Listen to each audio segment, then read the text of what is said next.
have a completely new life. So that is these are the stories that we want to tell today.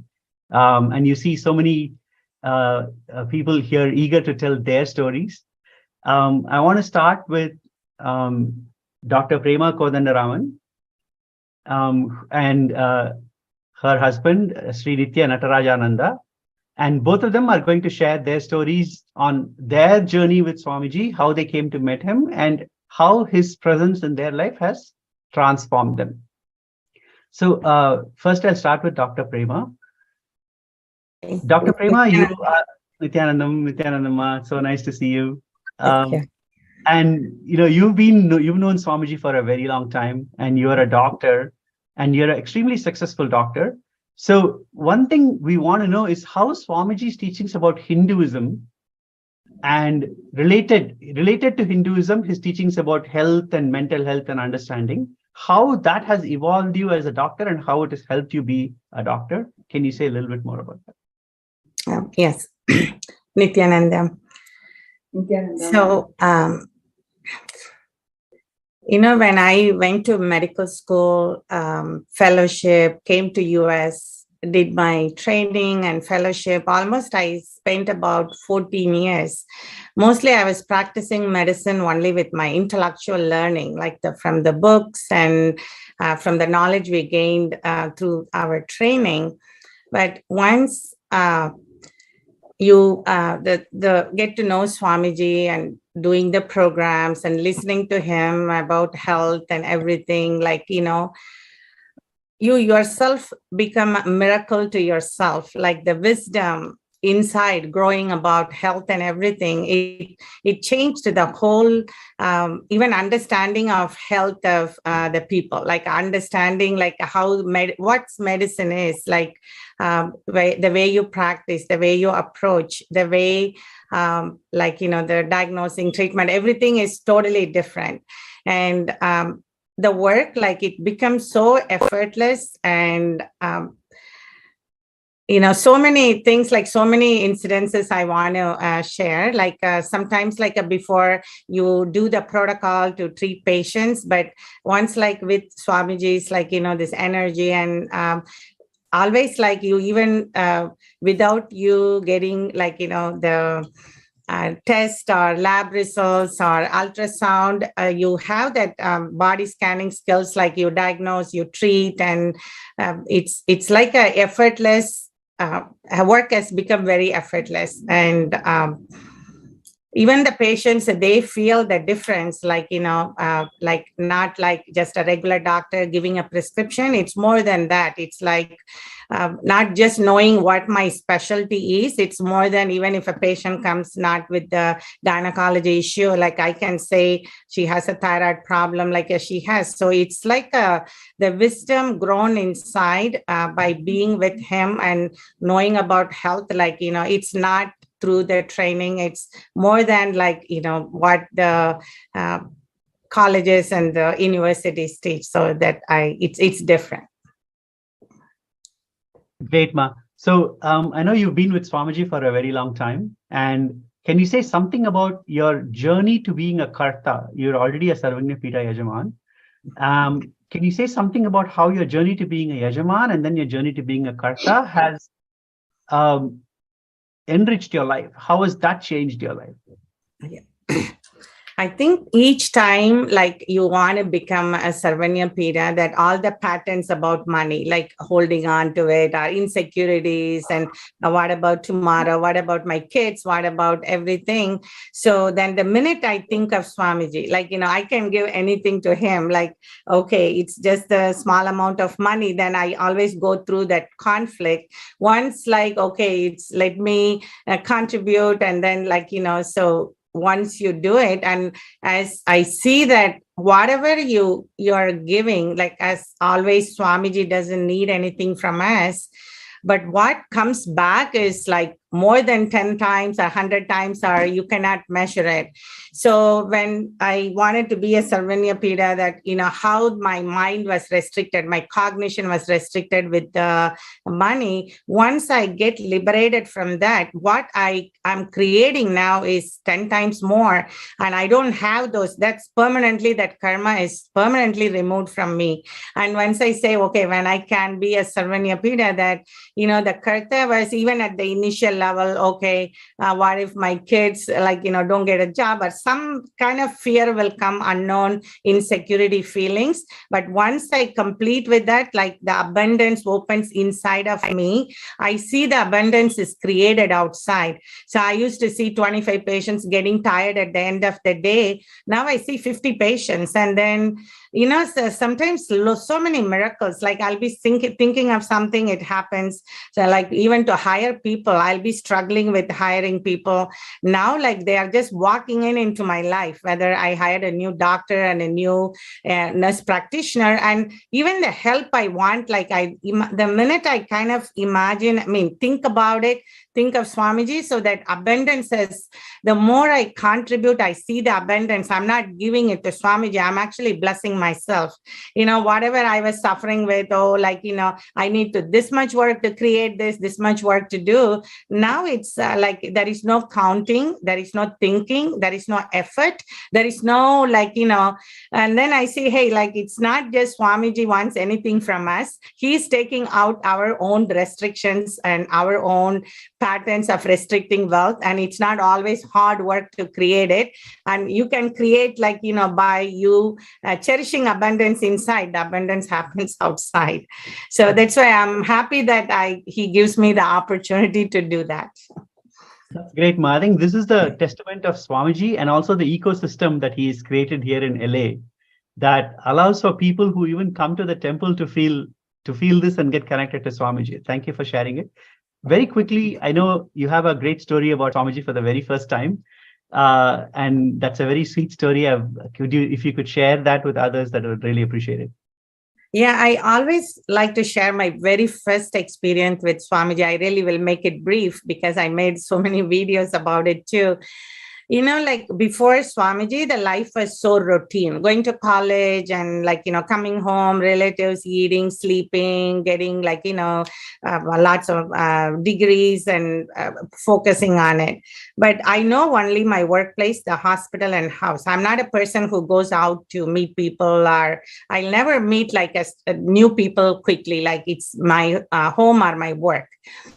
I know I always how that compassion of Swamiji, to come to the workplace where I have to see one of his disciples as my patient, and I had to do a surgery. And in the waiting room, Swamiji with few other disciples were waiting as a family to her. And I just went and casually met him, shake his hands, and started talking to him in Tamil. And then, he said, oh, where are you from? I said, my grandparents are from Tiruvannamalai. He said, oh, you're from Tiruvannamalai. I'm from Tiruvannamalai. So those introduction, even though it was very casual and friendly, and that kind of turned my whole life, like an instant connection and an instant love. And I don't know who he was, but I never met like him in my life. That curiosity grew, started going behind him in LA, everywhere, reading his books, listening to him. And it's like I was a stone and he made me like a statue, but it was so no pain, no effort, no effort on my side. The instant love has grown into a unlimited love towards him. And I know Swamiji showers back millionfold. So if it was not a hospital, I was wondering where could have I even met him? So even his grace, avan arulale, avan thalpaninde. So that's, I think it's this life's blessing to meet Swamiji in that way, that from that point, I was not focusing more on outer world. I started focusing, okay, it's all inside of me, in me, and Swamiji revealed so much for my transformation. That's so beautiful, Ma. And I wanted to translate the sentence that you said, Avan Arulale, Avantal Vadangi, which means even to fall at Swamiji's feet, to worship him, you need his blessing, right? So I think the key thing is everyone who is here in today already have received the blessing. So we just have to fall at his feet. That's it. I think that's the key thing. Anybody who comes to in contact with Swamiji, who's heard about him, watched a program, he's already blessed you. We just need to now take that blessing and make that a reality in our life. It's a very simple step forward. You take one step, he takes the next million steps towards you. Thank you so much, Ma. That was so beautiful. Now I would like to ask Sri Nithya Natarajananda to say a few words. I know he's an entrepreneur and he is a really successful entrepreneur in the LA area. And Aya, can you say a little bit about your journey to being an entrepreneur? Maybe we can start with your journey to being a Hindu first, and then we can talk about your journey to being an entrepreneur. If I might add here before Sri Natarajananda starts, he is also the force behind Dr. Prema Kodanraman. But she is the doctor attending to the patients. He is, the person who takes care of all the other aspects of their, business and, things like that. So together they have a beautiful journey with Swamiji's blessings. Yes. I would definitely say that because of being with Swamiji, we definitely are a force behind each other. I mean, how much he had contributed for me to change also is tremendous. Yes, we've been behind each other, supporting and being part of this beautiful journey with Swamiji. Yes. Like Ma Muktika was sharing at the beginning, I also grew up in a Hindu family, but my formative years, I was agnostic, being part of the Dravidian movement, didn't care about, because nobody has introduced me to Hinduism, right? What it means. Nobody was there to answer my intrinsic questions about life, spirituality, and more importantly, Hinduism, deity worship, and all that. And but I was like any other kids growing up in India. You follow your parents, but you were not at the being level connected, because you didn't at the intellectual level understand the context, what it means to be a Hindu. Until I met Swamiji through my Prema meeting him, and then she brought me in. Everything has changed. It actually goes to speak about the importance of Kailasa. If one person like me who grew up in that environment, even though I grew up in India, I was so ignorant, right? It's so important that the Kailasa as an ecosystem has to reach. And everything we could do in our capacity, with our time, talent, and treasure, to ensure that happens is our number one priority in life. Just okay, what does that mean to not only understanding Hinduism, but once I started imbibing his teachings, his cognitions, how I changed all my patterns and started manifesting.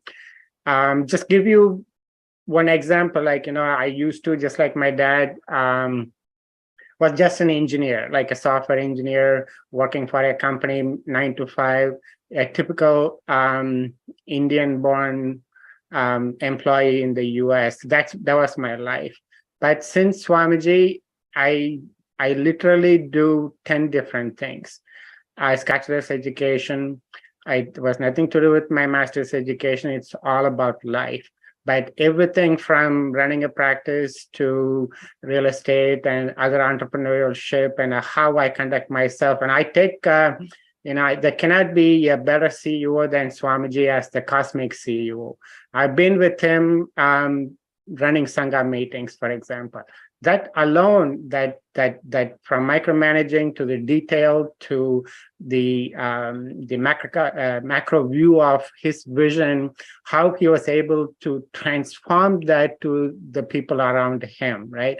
And that to me was the biggest takeaway for me. So I could apply that in everything that I do. The 10 different things that I do, 10 different hats that I wear, the principles, the approach, the inner space with which you approach your responsibilities, completely transformed. So that's an example of how the Hindu way of living, being part of the Kailasa, has affected me, has changed me personally, right? So every day I think about, hey, if I can benefit like this, there are literally billions of Hindus and billions of other people who are seeking something like that. And that's why Kailasa is so important. And we are so blessed being part of the Kailasa Los Angeles. I can share stories about how Swamiji started the temple, the programs he conducted, the personal space that he shared with us.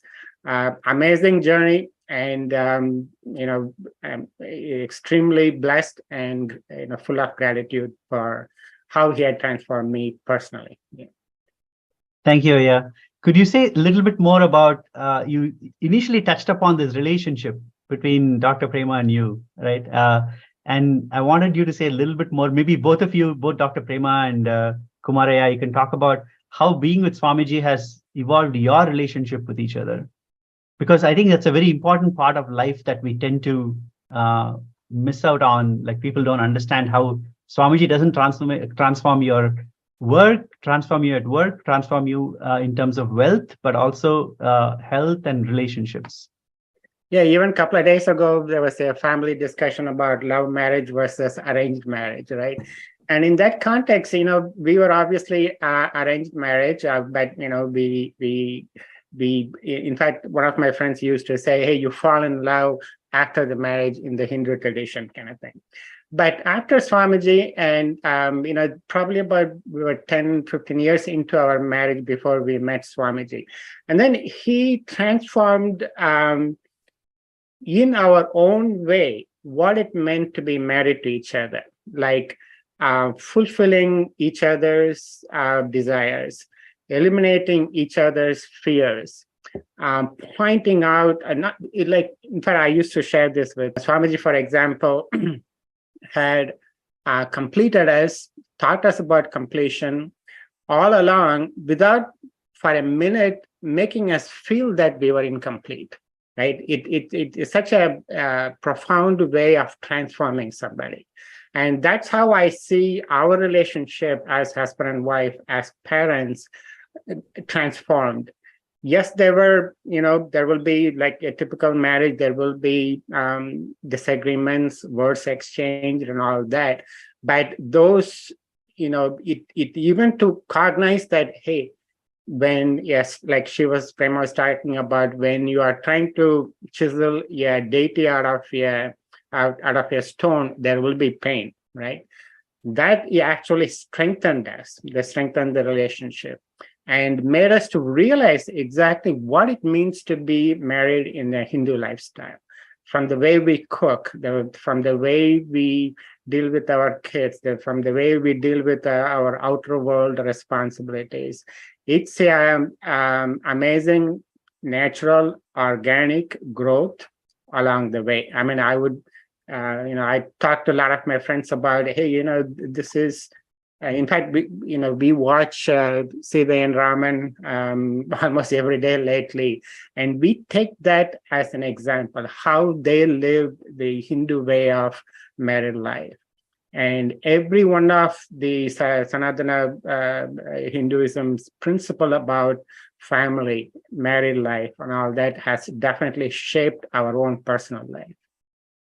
And I think to add there is, being part of the ecosystem, how that has evolved. Can I say a few things? Yeah. I think before it's unconscious, insensitive, emotional, attachment, expectation. Once Swamiji comes, the signs of completion.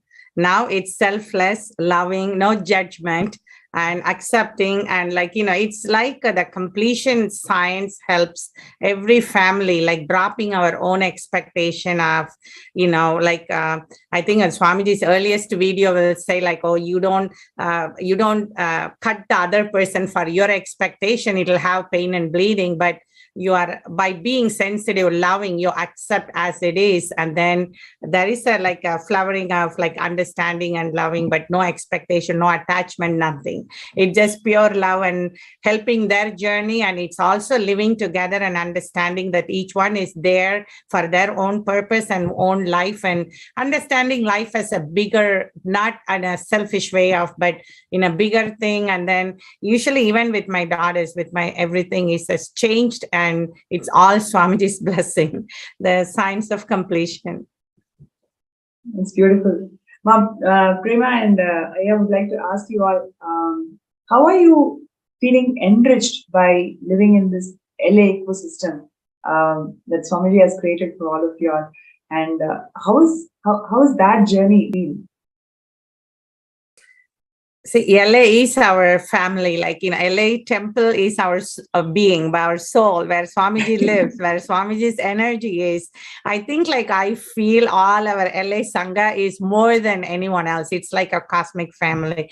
And no matter what, like you are in the outer world, what you feel sometimes, like, you go back to temple, it's like an instant charger, like instant enthusiasm. Like, it's you can't even compare. To be very lucky to be in LA and to be part of our temple, and to LA is like, gave us a lot of miracles, to meet Swamiji, to be seeing him physically for a long time, and then to be part of our temple. And we have the great, like, the Mahant and Sri Mahant and like all our devotees, like, it's such a beautiful ambience, like what to live Swamiji's tattvas. Beautiful. One thing I want- would you like to share your experiences, and how are you feeling empowered by living in the ecosystem that Swamiji has created? Actually, being part of the LA Kailasa over the years, it extended my, what I previously talked about, taking ownership of something and taking it to completion, no matter, whatever failures that comes along the way, that the enrichment that happens inside myself to take on tasks that you wouldn't even dream about taking on before.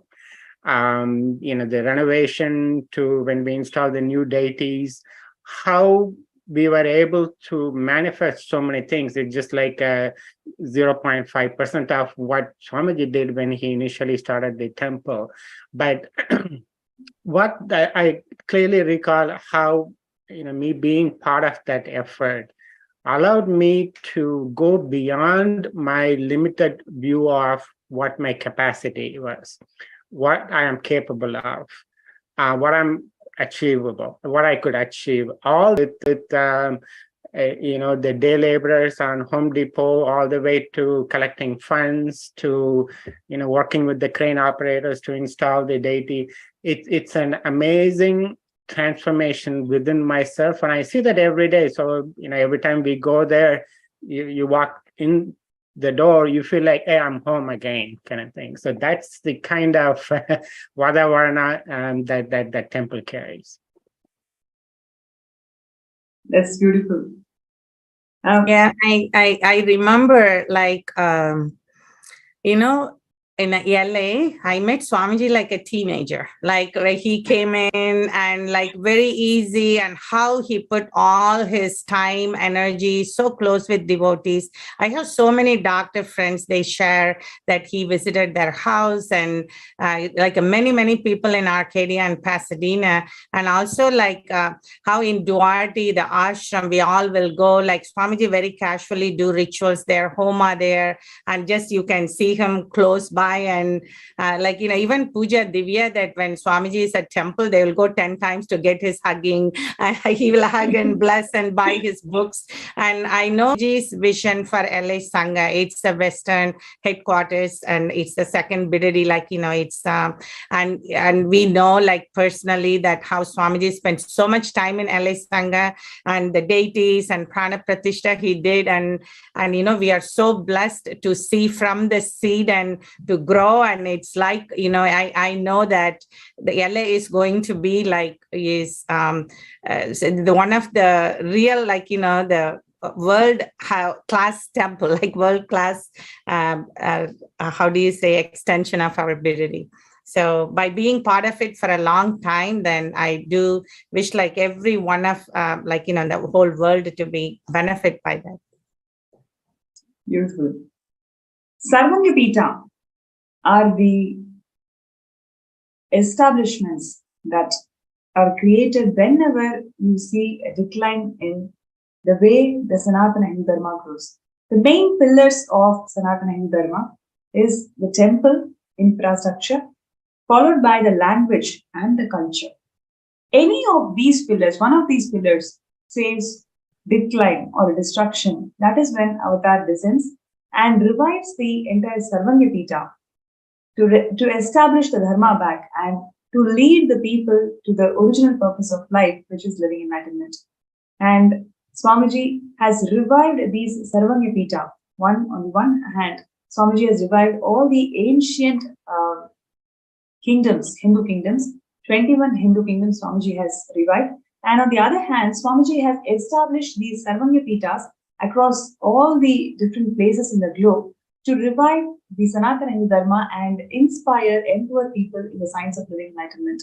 So what you're seeing today is such a beautiful representation of the LA ecosystem, where the family who has completely just soaked in the love of Swamiji and how their personal lives, their relationships, their career, in all dimensions, you can literally feel that how Swamiji has empowered them in all their dimensions and how they are able to radiate the space of living enlightenment. And this is exactly what will happen when Kailasa is established in every part of the world. And that is the main aim of the Sarvanyapita project.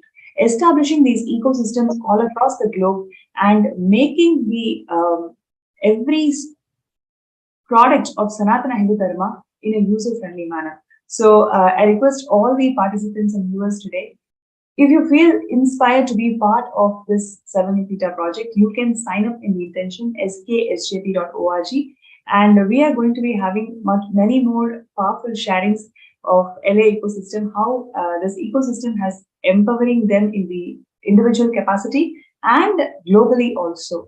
So next, we're going to be having Mamukta Kama and Muktayo. Would you like to share who are we going to bring in the panel today? Next. Thank you, Ma. SJP, the vision of SJP is so powerful, what you shared. I feel that everyone has to be part of it, right? It is like when Sri Krishna established his, dharma into the world. There are people who stood with him, there are people who stood against him, and then there are people who stood neutral, right? Today, who do we remember? We remember the people who stood for him. And the people who stood against him, we remember, but not for good reasons. And the people who stood neutral, we don't remember them at all, right? So I think those who stand with Swamiji today and become part of SJP, support his SJPs, support Kailasa worldwide, are going to be remembered as pioneers of the new world, of this world where love, it becomes the operating system. The oneness becomes the operating system. So I feel that everybody who has any opportunity to even start today by saying, okay, I'm going to start with $5, $10, whatever you want to start with, right? It's like starting with it today to support Sri Kailasa, becoming an SJP is the best step forward. So one thing I want to do now is we will show a small video. Now that we heard a little bit about LA temple and the Kailasa LA ecosystem, let's watch a short video about Kailasa LA.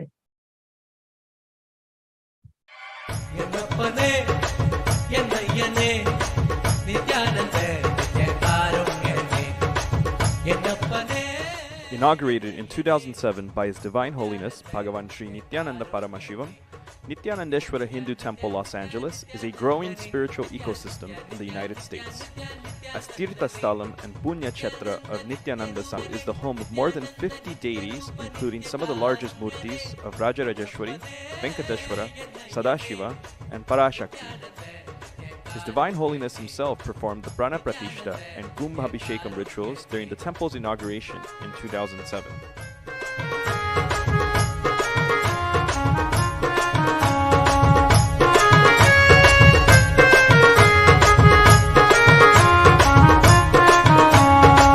Panere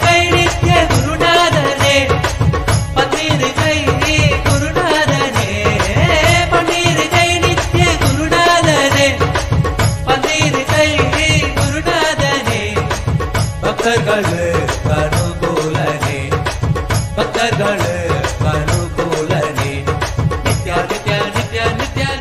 the blessings of His Divine Holiness, the LA Sangha has continued to maintain the temple rituals for the past 12 years, including offering daily abhishekam to Sri Nithyananda.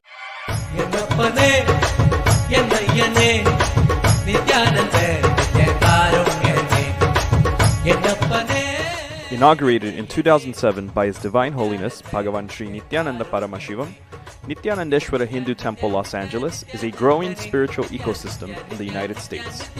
As Tirtha Sthalam and Punya Kshetra of Nithyananda Sangha, this temple is the home of more than 50 deities, including some of the largest murtis of Rajarajeshwari, Venkateshwara, Sadashiva, and Parashakti.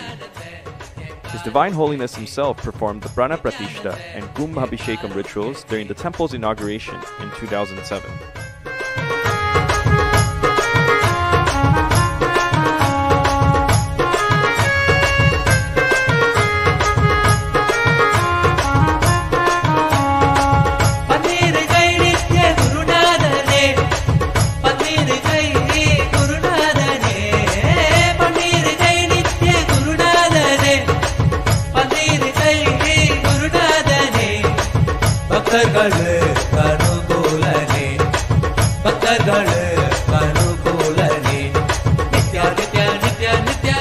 With the blessings of His Divine Holiness, the LA Sangha has continued to maintain the temple rituals for the past 12 years, including offering daily abhishekam to Sri Nithyanandeshwara Paramashiva Linga, observing major Hindu festivals such as Mahashivaratri, Kartigai Deepam, Navaratri, Diwali, and many more, while also performing homas and other services typically offered in Hindu temples.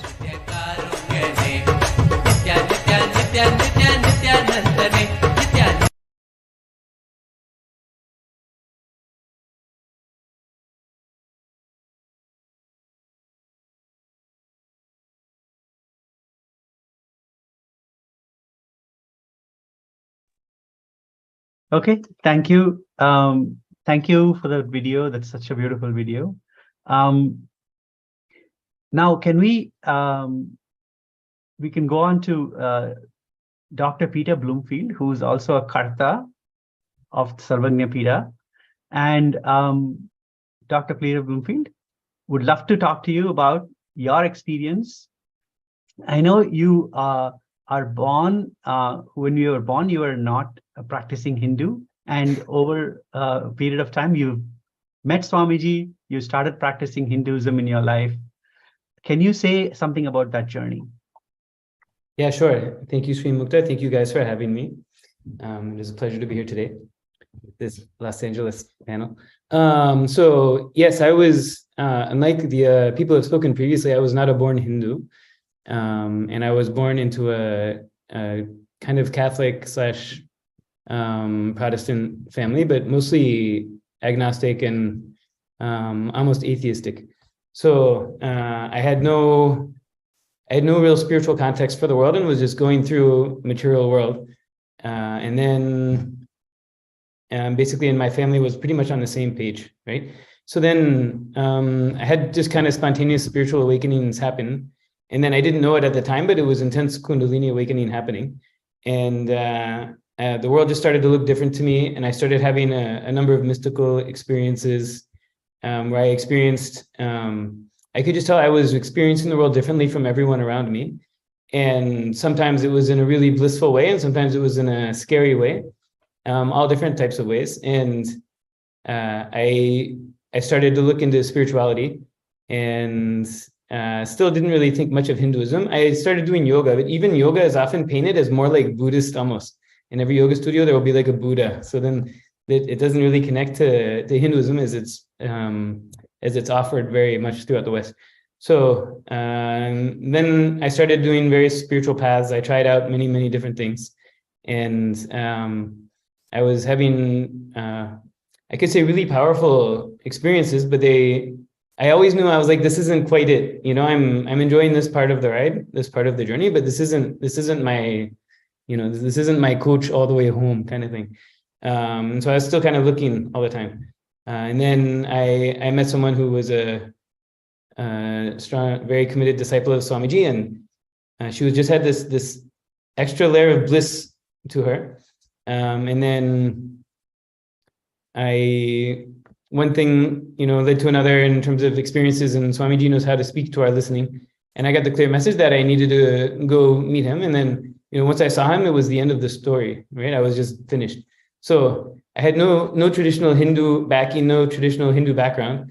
And even when I became Hindu, it was more like I just became with Swamiji, right? And then by definition, that meant Hindu. But it was my love and connection to Swamiji that was the basis for that shift in me. And then it just became natural to say, okay, then yeah, I'm Hindu. if being with Swamiji and following what he says and just enjoying him means being Hindu, then I'm for sure Hindu, right? And so I didn't have a big grasp of what that meant. But then as time has gone on, I've learned all I've read a bunch of books, I've studied the Puranas, I've had experiences with the deities and all that, and I've really gotten a very clear sense that the experiential reality that is pervading and permeating the world is taught from Sanatana Hindu Dharma, and that it's the ultimate, it's the ultimate way to relate to the world and the existential reality. So it was a very big shift for me. And even at the hospital, when I'm working, even when I'm not wearing these things, people know I'm different.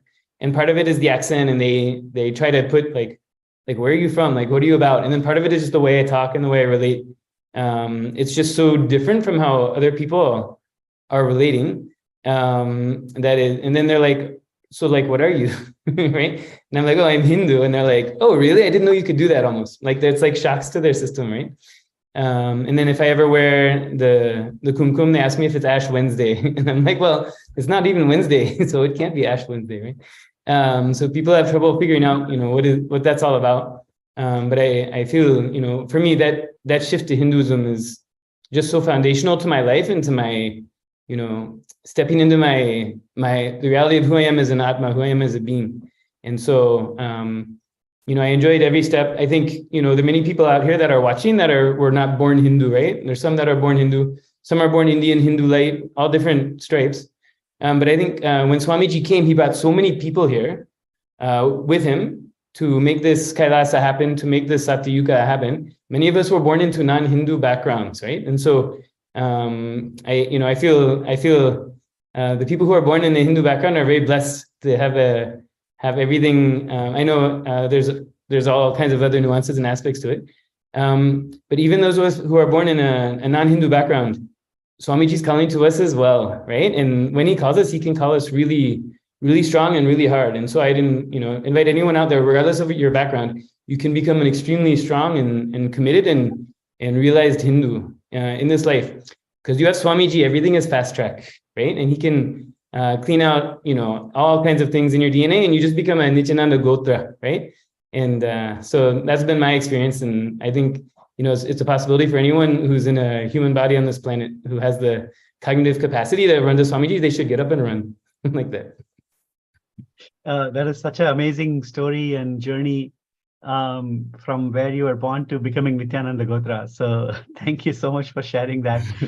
I want to ask you, you're on your journey, you're now a Karta, and that's a beautiful journey. And can you say a little bit more about how your journey to being a Karta has evolved you and, grown you to this level? Yeah, sure. And I'll say, everyone comes from a different wealth background. And to become a SJP Yajaman is a big thing. Like for me, that was a huge leap, but I could do that. There are a lot of people in the world who have a net worth of, enough to become a Yajaman if they put everything into it, right? So that's one thing, but there's much less people who can become a Karta, right? Not many people are sitting around on $1 million US, even with inflation and all that. Still, it's a very big sum. So even just to become a Karta, there's a vanishing number of people who can comfortably do that, right? Very small number. And then, still a very small number of people who can do it if they put all their chips there, right? And most people, if they put all their chips there, they cannot become a Karta anyway, because not that many people have that many chips, right? So to be a Yajaman, I just had to put all my chips in and say, okay, fine, let's see what happens, right? But then to become a Karta took something else, right? And I didn't have a strong cognition that I should become a karta, but I knew I wasn't done with Swamiji, and I'll do whatever, you know, he wants and whatever it takes and all that, I'll just do it. And so I got, basically I got the combination of a logical investment that I think should make sense logically. And then Swamiji had mentioned in a little bit tangentially in a satsang, and whenever it's something like that, I like take note and write it down. Oh, Swamiji gives blessings for this. Okay, good. And then I had a direct darshan of a deity, right? All saying the same thing. And so I said, okay, fine. Whatever chips I have left and have, because once you become a yajaman, you'll get more chips given to you, right? So you just naturally will come into more wealth. So I took all that and I'm like, okay, fine. I'm get it from all sides, logically, cosmologically, everything. I'll just put all this into this. And then boom, suddenly like, oh, I can become a karta. And at the time when I could become a karta, or when it was time, I could have become, you know, I had more than was needed, right? And then I had when it was time to give, I was reluctant to give, and I watched as it start to melt away. And just in time, I was like, okay, take, put it. That's good. So that was a whole other thing. But and I can't say it was an easy and smooth internal process. I'm laughing about it now, but at the time it was very different. But by through that process, the whole attachment to money and the whole drama around money just gets melted. So now I know, like, someone could say, what is your wealth? Like, how much is in your bank account or whatever? And I'm like, I have this much, it's fine. But I just know the whole system is cleaned out. I just know whatever I need, it'll just come. And it's kind of like fun to watch. So like last program, I was sort of invited to declare for Ishvara, right? Ishvara is the next level after Karta. And I was like, okay, fine, I'll do it. Because no problem, because then whatever, I'll just line up with Swamiji and somehow it'll make it happen. And I get to kind of sit back and watch it, because for anyone out there, most of us have money issues, right? Mm-hmm. Most of us are born with intense fear around money and all that. When you line up with Swamiji and you promise it to Swamiji, then it just has to come through, right? It'll come through for that reason. And then when you give it, all the things just get cleaned out. And then you just know you can manifest as much money as you need, and the whole money becomes no drama. It's so counterintuitive to the Scrooge McDuck mind. But like the best way to have no fear about money is just give it away. Then suddenly you're like, okay, it's just there. I have nothing to worry. Actually, I would like to add to what you're saying, Peter. Swamiji recently shared that there's not a single person in this world who became bankrupt by giving. Only when you spend, you may become bankrupt, but when you give, you're only showered, right? When you were sharing your journey, it just reminded me of what Swamiji has told. Like, you became a Sarangapita Yajaman, then you started your steps. If I'm correct in understanding what you said, you started your steps, and over a short amount of time, you actually manifested the Sarangapita Karta, and maybe even more than what you required.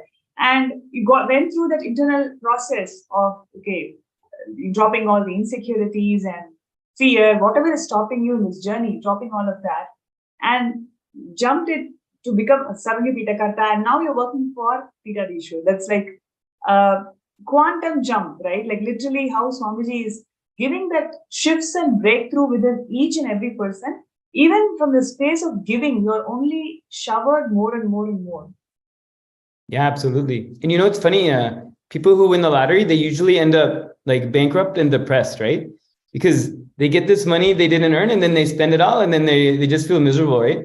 Whereas when you sign up to be a SJP or a Karta, then the money will come to you, you'll earn it one way or another, and then you'll give it away. It's the complete opposite, right? So you may not have all this money in your bank account, but you have complete freedom around money, right? The people who are given all this money and then they just blow it and waste it, right? Thinking that it'll make them happy. Instead, they end up unhappy and broke too, right? So, so when you're in the space of giving it away, you end up, you become like this, just as like they talk about a magnet, right? You just know the wealth will come to you. Then you have complete ease and freedom. It is such a gift. I know it's hard for me to say now after the conversations we had about a year and a half ago, but it's such a gift to give it away. It really is. It really is. I needed some convincing, but now I know experientially, right? I know the value of it. So thank you for that. And beautiful. Peter, so I would like to ask you this question. So what do you feel as the key, to have this jump from being a Sarangapita Yajaman to Karta? What is that one element if you like to share with all the viewers? From your personal journey, what do you think that is really important, or one shift that all of us must have? Yeah, sure. To go from SJP from Yajaman to Karta. Yeah. I will say you just have to feel, you should not feel satisfied with Yajaman is what I would say. See, some people could say, good, I've become a Yajaman. Now I can get personal time with Swamiji, or I can do this program or that program, right? Hey, they said they'll make some deity of me. Good, I can just sit back and I know there'll be a deity, right? And just relax. No, you cannot, that's not the way to get to Karta. The way to Karta is to say, I've just barely turned on the spigot of this operation, right? Let's put this to 11 and see what it sounds like, right? Let's go to next level.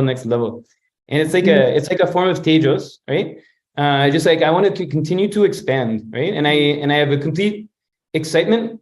So you can sit back and relax. Even if you're just Swamiji's disciple, you can say, I'm just going to relax, and when I die, he'll come whisk me away to Kailasa, right?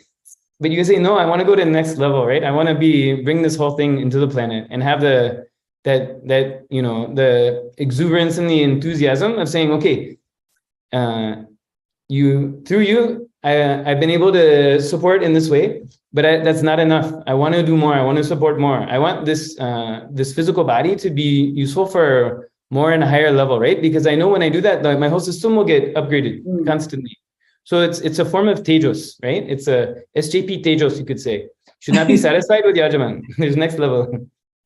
That's beautiful. And one of the things which I remember from our conversations, one of the things which you mentioned on your journey towards Karta, that you really want to move to the temple, move next to the temple, and be surrounded with the LA ecosystem.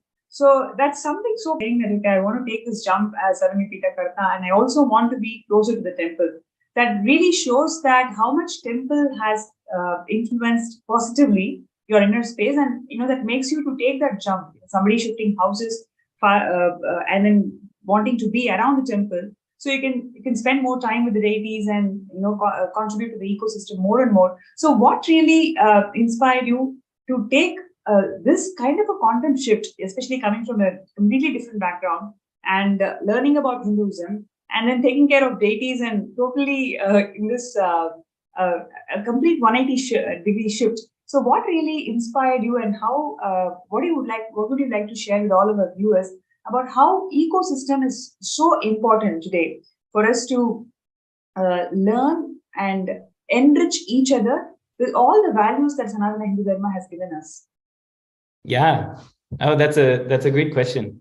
And I feel we could talk about the Los Angeles ecosystem for days. There's so much material. Huh? It's very rich. But I was before I moved here, I was living in Venice Beach, which is a very desirable, posh environment. And I had a good rent control. I had a great deal. I was basically living at the beach, just across the street from the beach, for very cheap. But then I just knew, once like I had said before, I had a mystical experiences and awakening, and started to see the existential reality of the world. And so even I would be at the beach and the ocean, and it's aesthetically very beautiful, but the energy I just know is not right. It's not the highest dharma through that space, right? And then I would come to Montclair, and if you ever go to the LA temple, the surroundings of the LA temple is it's not as of yet an ornate Vedic architectural environment, right? The surroundings, I'm saying, it's in a downtown area, and I know what it's going to become, but it looks very different from Venice Beach, you could say. But then just going there, this intense bliss happens. And I just know I would come to the temple, even just driving down the streets of Central Avenue to Montclair and all that, I'd come to the temple, this intense bliss will happen. And then I'll spend the time at the temple doing deity seva or whatever activity we're doing. And then I'll drive back. And it's like, as soon as you leave there's a certain area on the 10 when you're going into LA, and it's like you leave the energy field of the temple. And then I start to feel like a heaviness begin. And then you go into LA proper, and then you go into, the beach towns and all that. And the ambient energy is so different. Hey, I just want to be here. Fundamentally, I think probably everyone here would love to sit at Swamiji's feet for millions of years, right? There's no other place to be, right? And then as close as I can get to that is being right next to the temple right now, right? So I just wanted to create that possibility. And I'd say moving here, just moving here is a big challenge. People will find things come up and barriers and obstacles just to move here, right? So you have to overcome all those. And then once you move here, then adjusting is a whole other thing, right? And it's a very strong energy field. It's LA Arunachala, right? So it's the fire, right? And so all kinds of things get burned and all that. And then I really feel the last few months, I'm just very settled and very blissful and excited here. So I would encourage, for anyone watching, go to the ecosystem that you can, right? Go to wherever as close to Swamiji's feet as you can get, right? If it's Bididi, that's fine. If it's Trivandrum, right? If you're in the US, then Los Angeles is just an amazing, strong place to come. And actually, we're really beautifully coming together. I can feel the alchemy has been happening. And I really feel 2023 is a breakthrough year for us. So it was a big jump. It was 2021, mid 2021. I was doing them both, right? I didn't know I was doing them both, but I found out I was doing them both. And I feel so grateful to have done it. I'm very excited to see what's next. That's beautiful, Peter. And see, one of the things that really struck me when Peter was sharing is how the ecosystem supports that spiritual journey, right? Though there are so many places in and around LA, when he moves towards the temple, he's able to feel himself so centered. And that is exactly what Swamiji is doing by establishing these Kailasas all around the world. The impact that Swamiji is giving by these Kailasa ecosystem, it happens in all three levels, whether it is an individual level or at an ecosystem level or at a national or global level.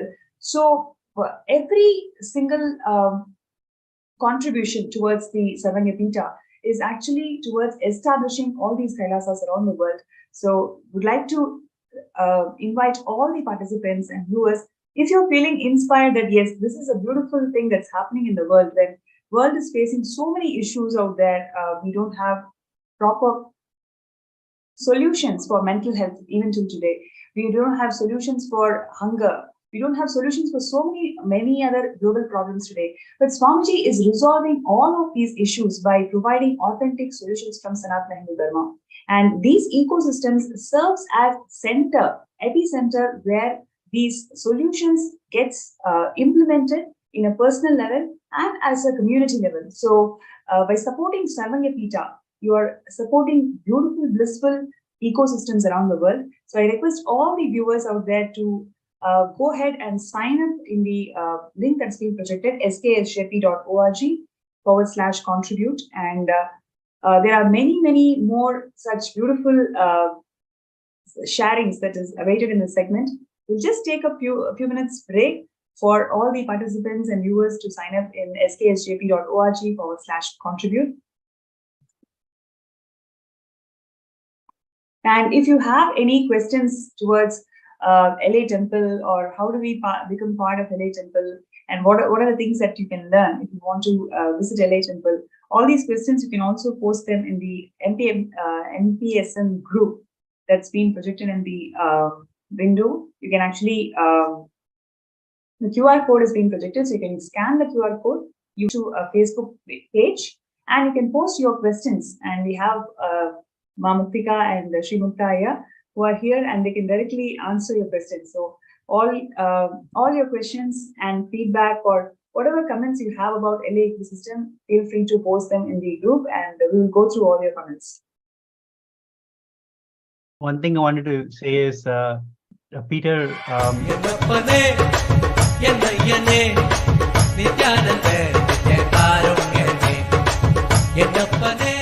Inaugurated in 2007 by His Divine Holiness Bhagavan Sri Nithyananda Paramashivam, Nithyanandeshwara Hindu Temple Los Angeles is a growing spiritual ecosystem in the United States. As Tirtha Sthalam and Punya Kshetra of Nithyananda Sangha, this temple is the home of more than 50 deities, including some of the largest murtis of Rajarajeshwari, Venkateshwara, Sadashiva, and Parashakti. His Divine Holiness himself performed the Prana Pratishta and Kumbhabhishekam rituals during the temple's inauguration in 2007.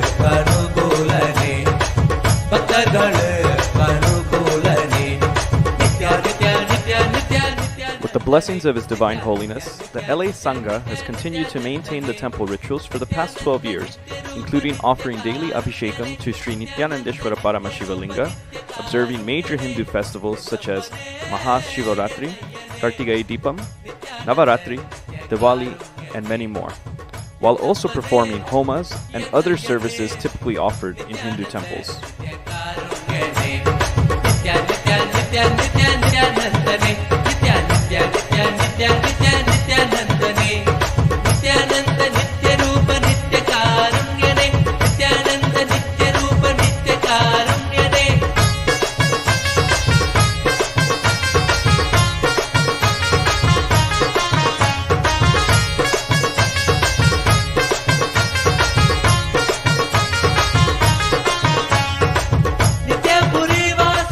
The temple also hosts a variety of events throughout the year that contribute towards the enlightenment ecosystem.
As the spiritual ecosystem in Los Angeles continues to grow, we invite everyone to experience the temple space and connect with the divine by sitting for daily satsang, pada puja, power manifestation, or by being a part of the various programs and classes offered by the temple throughout the year. As we look towards the future and realizing Swamiji's vision for Los Angeles to have a temple that is fully agamic and a hub for power manifestation, we also invite you to contribute towards the realization of this vision with your time, treasure, or talent.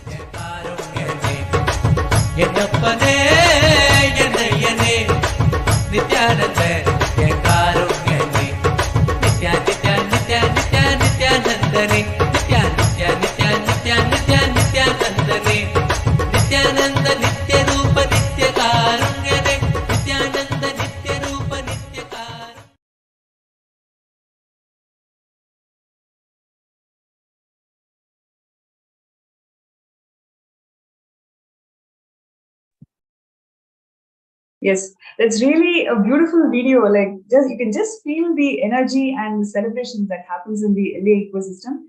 And we have here Sri Muttaya and Mamuktika, who are joining with us today, sharing many such beautiful events that's happening in LA ecosystem. So I request all the viewers, whatever questions you have, whatever comments and feedbacks you have, you can post it in the MPSN group that's being flashed on the screen now, and we will get to the get to those questions, and they're going to answer live. So can we take a look at the FB page?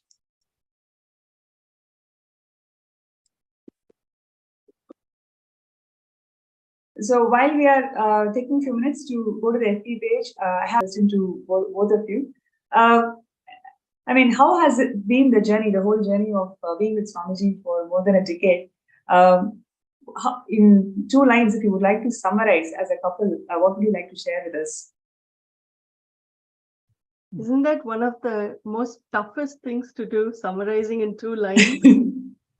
It's a journey of lifetimes. Somebody asked me, what have I gotten? I think I have achieved my connection with the cosmos by being with Swamiji, and having the cosmos, Swamiji himself, as the center of our relationship has made the relationship even even better, even tighter. So I think it is having Swamiji in your life is the ultimate thing. I can tell you so many stories where there are certain moments where you need his teaching the most, and he's right there to deliver them. You're sitting there with him, and he tells you some truth that transforms you tremendously.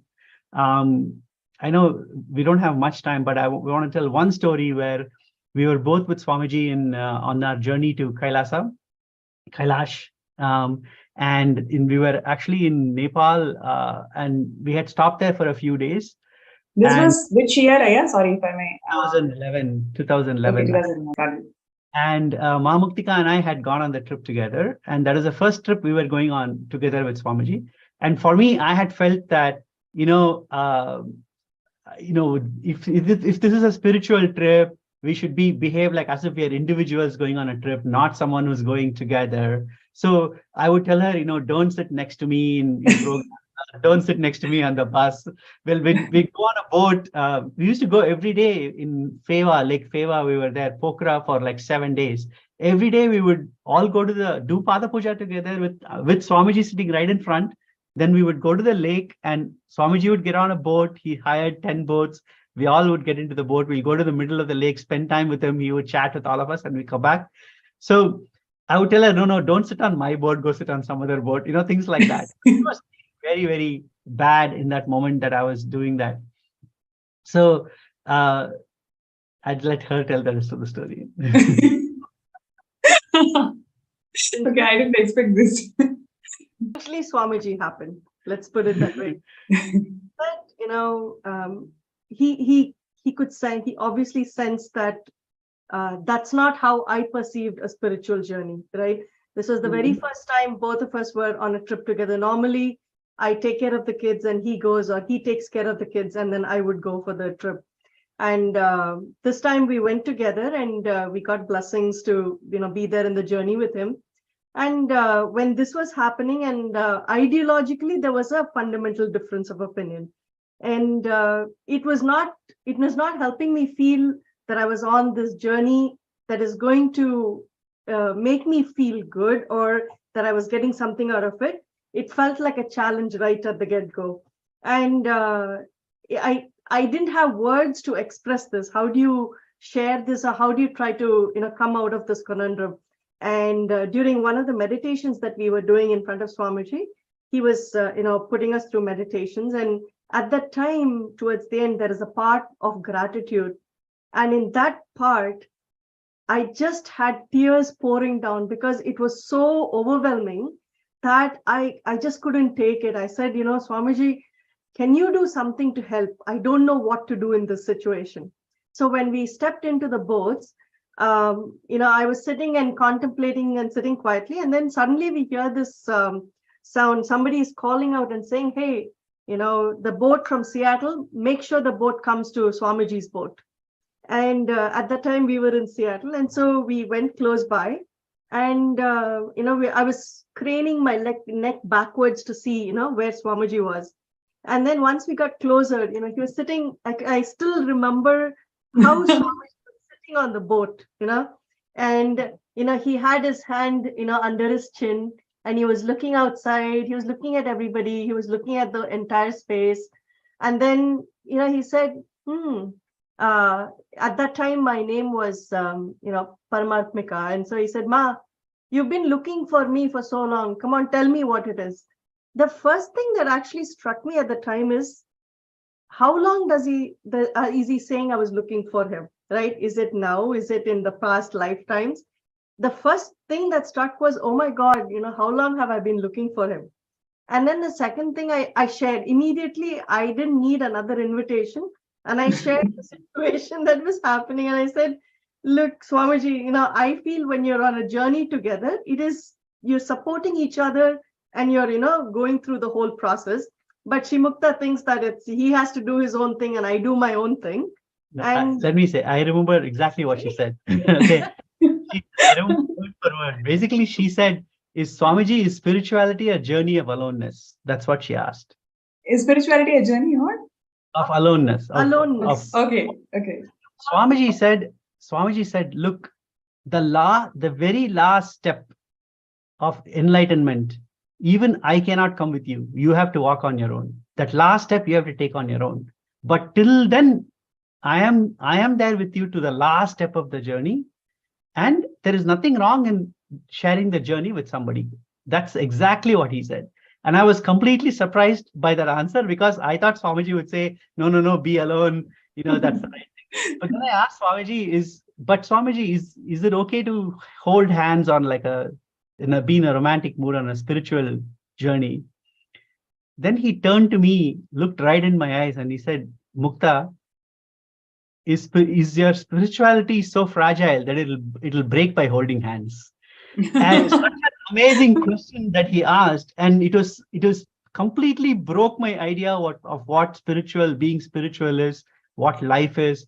I had drawn such boundaries between certain parts of my life. If I said, if you're spiritual, you can't do this, all those boundaries just broke away. And it not only changed how I relate to people around me, Ma Muktika and others, but also everything in my life, everything that I do in life. So these are such transformative moments that you cannot get otherwise. It's only in the presence of a guru that you get that. So he really fulfills you. He knows exactly where you need the empowerment. He knows exactly what patterns you're going through, and he knows exactly what you need to go beyond that, to break those patterns, to have the strength to understand and break it, and to elevate yourself, right? And there is one thing he always tells anybody: the moment you are there in my presence, or the moment when we are in his energy field, right? He is responsible. He takes us all the way through to enlightenment. There is no letting go. His hand is always outstretched. It is just us holding on to his hand and saying, Swamiji, lead us. And that space is so powerful. And I think one thing I've seen, we don't worry once we come to Swamiji. That's one of the most fundamental shifts I think all of us have. It's as if we're so relaxed that somebody else is like a cosmic being. The avatar is doing the thinking for us. All we have to do is make ourselves present, and we have to, use our hands and legs and make things happen as he's guiding. And it's such a blissful process. I don't think we've worried much about our kids. We've not worried about anything much, It's been a flowing journey. And as and when our patterns come, or as and when there are impossibilities, he shows us how to overcome. He shows us how to get into the right space, what cognitions to think through, how to, become more mature in our understandings. So that's the beauty of the journey so far. Yeah, I just want to summarize it with one sentence. Normally Swamiji says, people think that I'll take care of my family, Swamiji will take care of Sangha and Hinduism. He says it's the other way around. If you take care of the Sangha by supporting, like being as SJP, like that, then I will take care of your family. And what I feel is he can take care of us and my family much better than I can. So that's what Ma Muktika means by saying we don't worry anymore. I don't worry about my family anymore. All I worry about, hey, how can we do Swamiji's work better? How can we support the Sangha better? And everything else is taken care of. So that is a long answer to the two lines. But truly, it was so beautiful, the experience that you guys shared, and the two punchlines that Swamiji shared. I mean, it is so apt, so precise, not one word extra, not one word less, but it can bring that lifetimes of transformation. Like, so powerful what you guys shared here, really.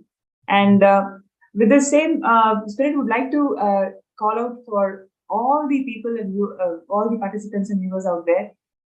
What Swamiji is doing to the world is something so profound. Each and every being, the whole Kailasa, what we have today, is formed by Swamiji's intense hard work and extreme compassion and love for humanity. Like what Mukta and Muktika shared today as their personal journey and their transformation. Like this, Swamiji has transformed and given a personal impact to so many thousands of people. And it is not just an individual level, the whole impact lands in community, as a community, through this ecosystems and Sarvanyapita. So when you become part of Sarvangapita, you are part of this change that Swamiji wants to bring in the entire world. So if you feel inspired and if you really feel that, yes, this is something which you want to do in your life, be part of this change and bring that happiness, true happiness in the world. Sign up in the sksjp.org/contribute. And now we can get into the next segment of this show today. Aya, who are we having in the show next? Thank you, Ma. One thing that you said before we went with the previous, after Dr. Peter had spoken, you talked about how Swamiji is transforming so many different aspects of this world. Yes. One aspect that is very important is youth. And the contribution Swamiji has made to youth, how young people can step up and to the next level. One thing I always think is how would it have been different in my life if I had met Swamiji when I was much younger, right? And so I look at the youth of today who are connected with Swamiji, and I envy them because they have had exposure to him such a young age. I want to invite two people, Alejandra Ruiz, and then Suhas, who are a very core part of the volunteer group here, who are doing an amazing job. I want to start with Alejandra. Alejandra, I know you are a great volunteer here and very close devotee of Swamiji. But again, just like Dr. Peter before, you are not born as a Hindu. You became a Hindu in your life. So tell me a little bit about that transformation towards Hinduism and how you met Swamiji and how you came to be a Hindu, what it means in your life. And thank you so much for having me.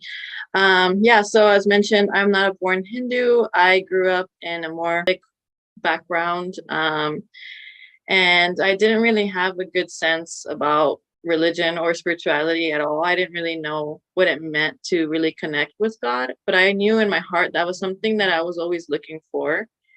It had gotten to a point where I was seeking for that. I was seeking to fully understand what does it mean to be with God, connect with God, and how to bridge that connection. And so it took a little bit of a time for me to figure that out. And it unfortunately had to lead through me going through a deep depression. So I had gone through a really deep depression, not knowing what was the purpose of my life, even questioning the purpose of why I should even exist. Why am I even here living? And so that deep depression also brought a lot of anxiety to my life. So I was living with a lot of anxiety. Every day I would wake up almost like super nauseous, to the point where I was always like throwing up in the morning due to anxiety. And so I was realizing that I didn't want to live that way anymore. I was tired of having that suffering, that anxiety, that depression, and I wanted something more from my life. So I started to learn about meditation. And so I wanted to learn how to meditate so that I can calm that anxiety. And so through Ezekiel, my now husband, he was teaching me how to meditate. And so through that process, he was talking to me about Swamiji, and he did like showed me his videos about completion. And so through that process, I felt really connected with Swamiji. And so I didn't know who he was or what he was about or anything, but whenever I would see his videos, I just felt really connected to him, and I would just start weeping. My eyes, I would just cry and cry and cry. I used to watch a lot of oneness capsules. I didn't even know what that was or what it was for, but I used to just watch him, and I used to really like them, and I would just cry there. And it was just such a beautiful experience and just an instant connection. And so through that experience, I realized I wanted to explore more about Hinduism and what it was about and how I can get more connected. And so at that time I was living in Oregon, which is about 1,000 miles from where we are now, right? Near Montclair. And so I was in Oregon and got to do the Paramashivam level 2 online. And so after that, my whole world changed after that. I feel like I finally realized what it means to connect with God, Paramashiva, right? And to feel that oneness experience. And my life was different after that. Now I was like understanding that I wanted to center my life solely around this. So spirituality became the main pillar in my life that I knew I needed to strengthen. And so through that experience, I recognized that I needed to move closer to the temple and get as involved as possible in the spiritual community. And so I decided to take the jump, right? It was scary for me. I didn't have a job lined up. I didn't have anything. So I didn't know what I was going to do, where I was going to live. But I decided to do it anyways. So I moved out here, and it did take me a couple months to find a job. But now I have a great job, like 13, 15, and I live 5 minutes from the temple. And so it's been just a beautiful experience to have that journey of becoming a Hindu. And so, yeah. Awesome. Yeah, that's great, Ma. Now, you're in your 20s. When you see other youth around you and what they are going through, and compare that to your experience and what you have gained, could you say a little bit more about any youth who is in the audience watching? What is it that they can gain by moving close to an enlightenment ecosystem like LA and being a part of it? Yeah, definitely. So what I've noticed just from seeing other youth around my age, so I'm currently 25. I met Swamiji at 22. Most people around my age, I've noticed that what they're going through now is what I was going through before, right? Which is that anxiety, depression, feeling like they have no purpose, not understanding why they're here, and just feeling lost. And so through connecting with Swamiji and through the enlightenment experience and the ecosystem here at LA, it just brings so much bliss to your life and space where you can be your authentic self and have people to accept you for who you really are, and feel that unconditional love from Swamiji, because that's the first time I've ever experienced true unconditional love is through Swamiji. And so that's what most of us are wanting and lacking in our life. And so if the youth can just open themselves up to that experience, I know they won't regret it, because I definitely did not. And I know life is just for expansion, right? And I've seen it in my own personal life, how I've been able to expand, even within the temple, being able to volunteer. I'm almost at the temple, I think, almost every day. And so just getting to be part of this community has brought so much bliss to my life. That's so awesome. Thank you, Can I Ma. ask a question to Ma Alejandra? Yeah. Yeah. So, Ma Alejandra, I wanted to ask, given the powerful experiences that you have been having the last few years as you've traversed your journey, how do you feel you are able to take this to the youth out there, right? Just like how you were sharing, there are so many out there who are looking for support, who are looking for help, who need some way in which something grounds them as they find their purpose in life, right? So how do you feel you would like to take it across to the youth, or what kind of support do you see happening in the ecosystems that Swamiji has evolved that will support you in this journey? Yeah, I mean, I think I can see there being maybe like a youth group at the temple being started or something like that, which is something that I've been interested in myself, just like being a youth leader, showing for other youth how they also can be youth leaders, because that's how it starts, right? You see somebody and you get inspired and you're like, oh, I want to be like them, right? And I think me starting to now teach the Learnings from Living Enlightenment class, right? That's an introduction. And as to me as a youth leader, I can bring in more youth and share with them the Swamiji's words, right? And being able to bring that experience to them as it's happened for me. And so I think it's definitely also maybe going out into the community and going out to places where youth are currently hanging out, colleges, anywhere, right? Where they're just hanging out, or meeting them where they're at, so that we can bring them in, because I definitely think it's something that all youth should experience, because it's definitely not a good feeling, that lost feeling, right? It's not a good feeling. So I know how that is, and I think it's great to have that connection with Swamiji. That's amazing. Thank you, Ma. Thank you, Alejandra. Now we'll bring in Suhas. Suhas, so I wanted to ask you a question. So I know that when you were, Suhas is our son. So when he grew up with Swamiji, and of course he came with us to a lot of different programs starting from a very young age. Suhas, can you say a little bit about how you came with us to the programs, but then you discovered Swamiji yourself? So, and that journey on discovering Swamiji and what does it mean to you as a youth? Can you say a little bit more about that? Yeah, definitely. So I met Swamiji when I was years old, back in Seattle. Man, that was a long time ago, actually. He came to our house, and we met him. And I was kind of in that stage where I didn't know what was going on. Like we didn't even go to temples really before then. It was kind of just like we have.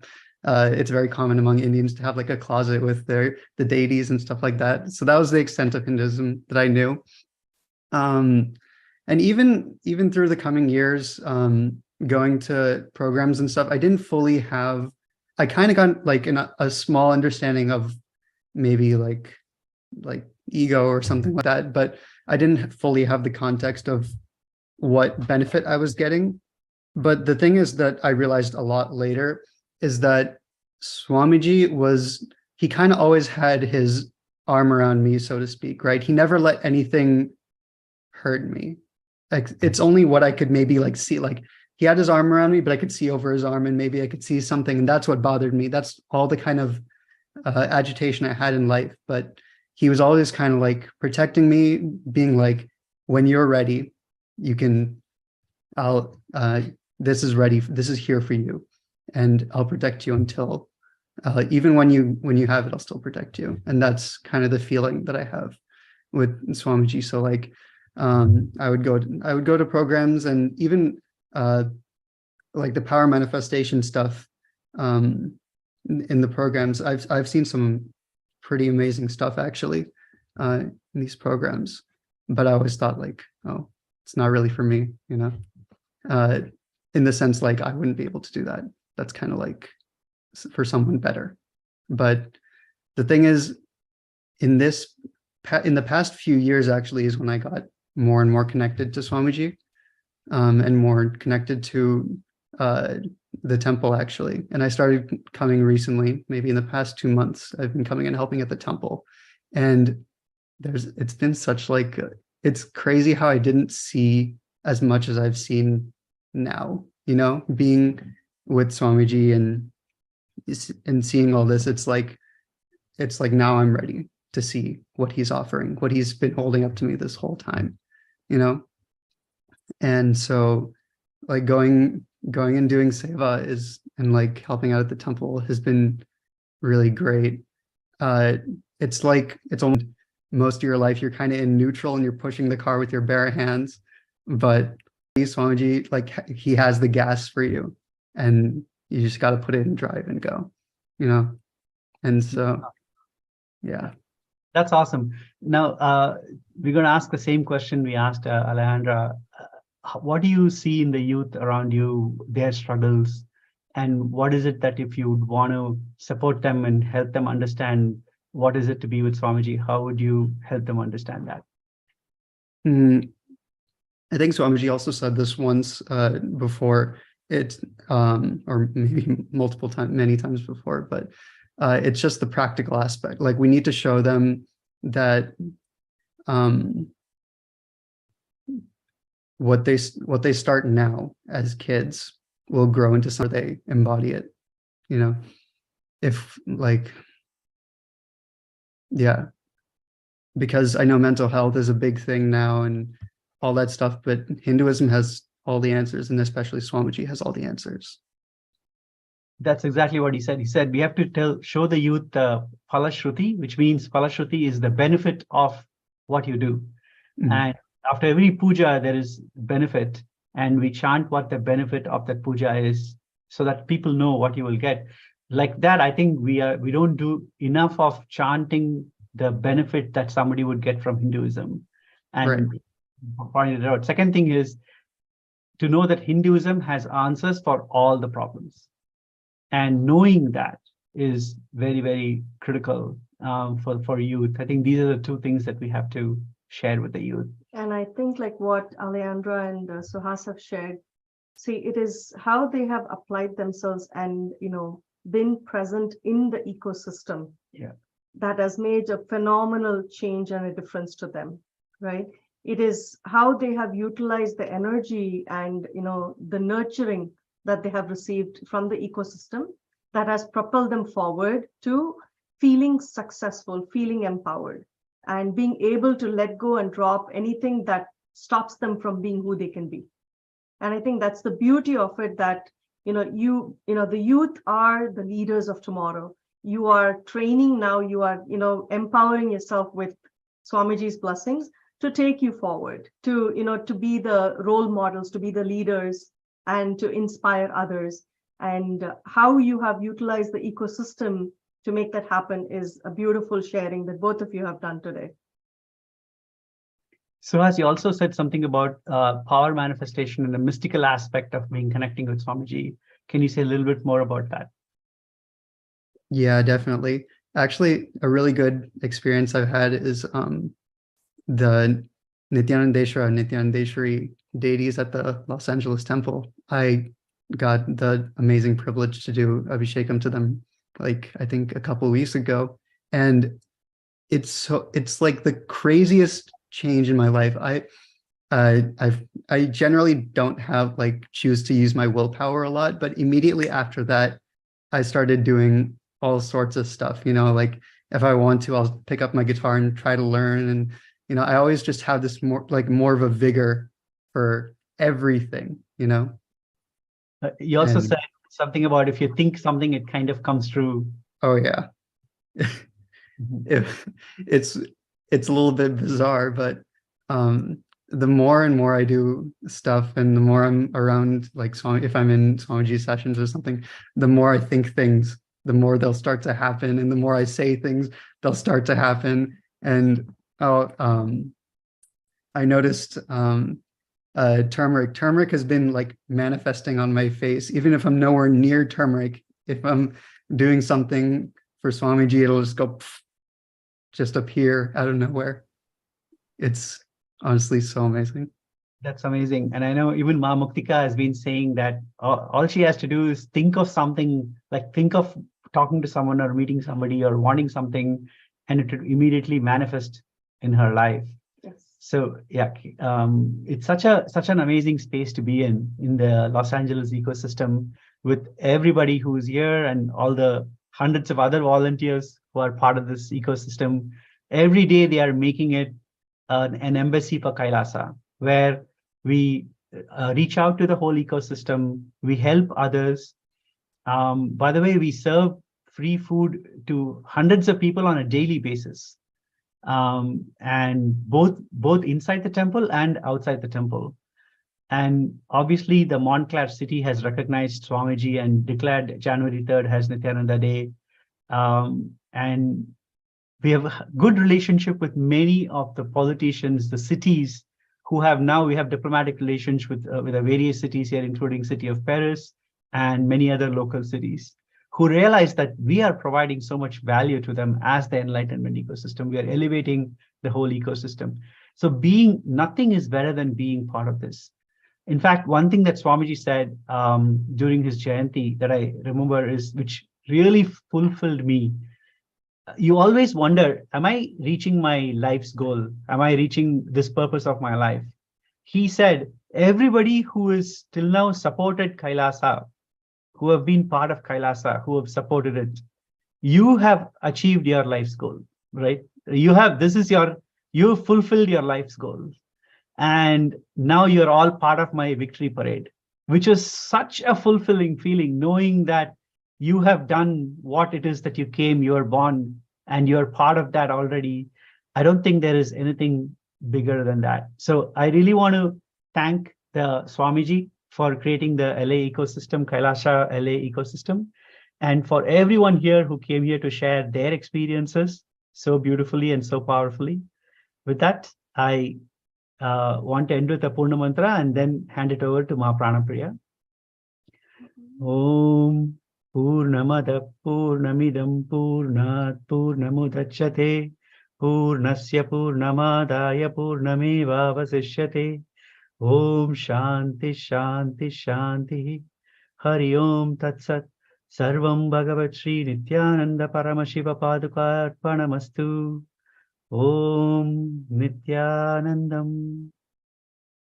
Thank you, Ma Pranapriya, for this opportunity. I hand it over to you to take it over from here.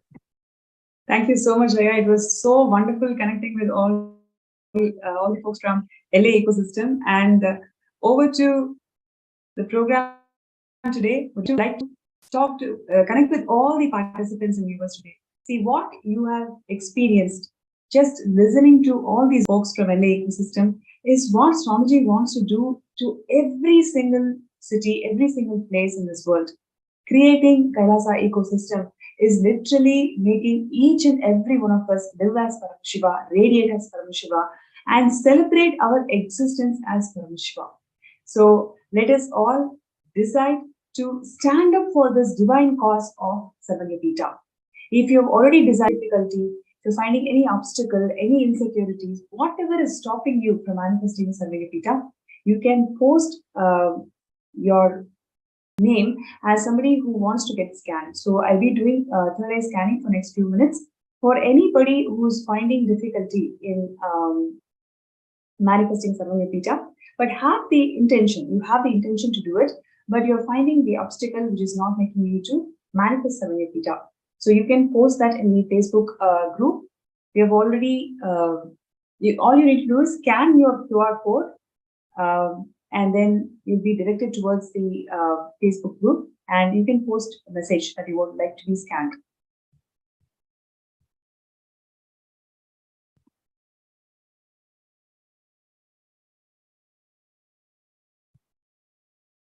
So see Ma Rajeshwari, Ma Kalahartigantananda, Jalandhanastananda, Ma Hilje, Ma Kanu Bhagat,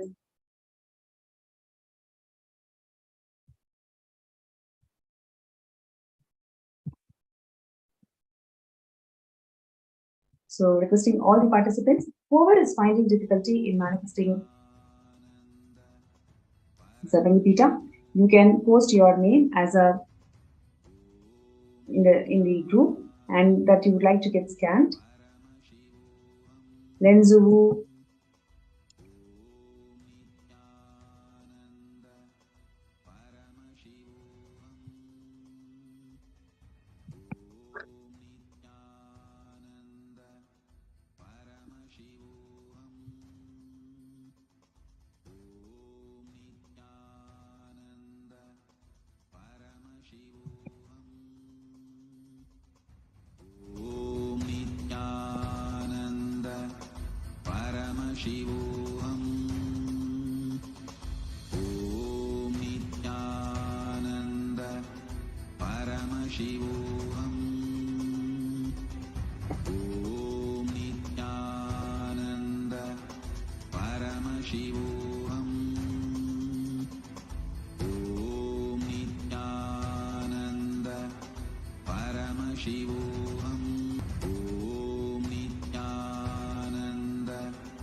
yes, I request all the participants to take a few minutes to sign up for sksjp.org/contribute, and any obstacles that you are facing in manifesting the Sarvanyapita, you can post that in the group, and I'll be able to do this third eye scan for each and every one of you, entangle with Swamiji, and let us all manifest the Sarvanyapita. It's the grace and blessings of Swamiji.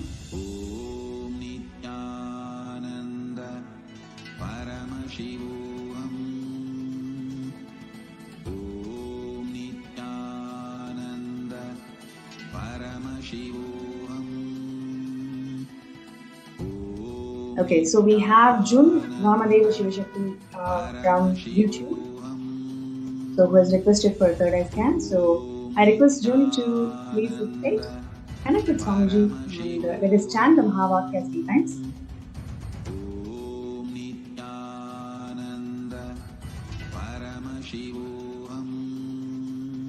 Om Nithyananda Paramashivam.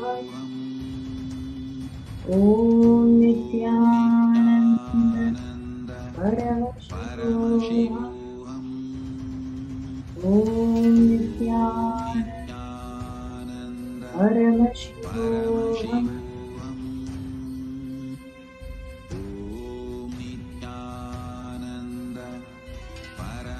Yes. Jill, one thing that Swamiji showed very clearly was, see, the conflicts that you are having with your brother.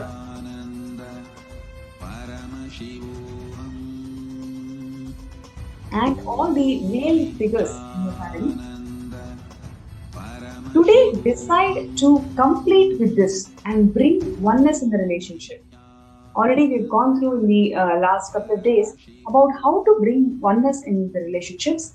Just decide to declare perpetual completion. Swamiji beautifully has shared that relationship is just a decision. Anything that you want to manifest in life, it is just you deciding. Moment you decide, you can always burn any incompletion that is standing between you and the relationship. So today, decide to burn any incompletions that you are having with all the male bodies in the family and your brother.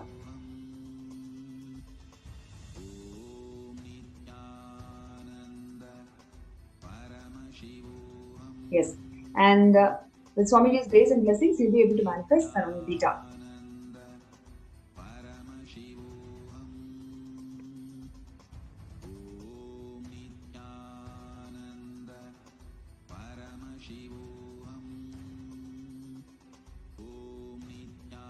And next person who has requested.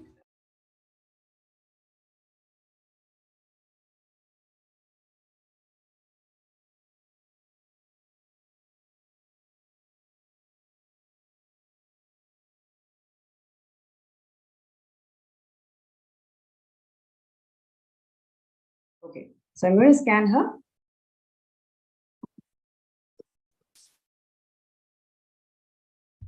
So requesting Magali to please close your eyes and let us chant the Mahavakya.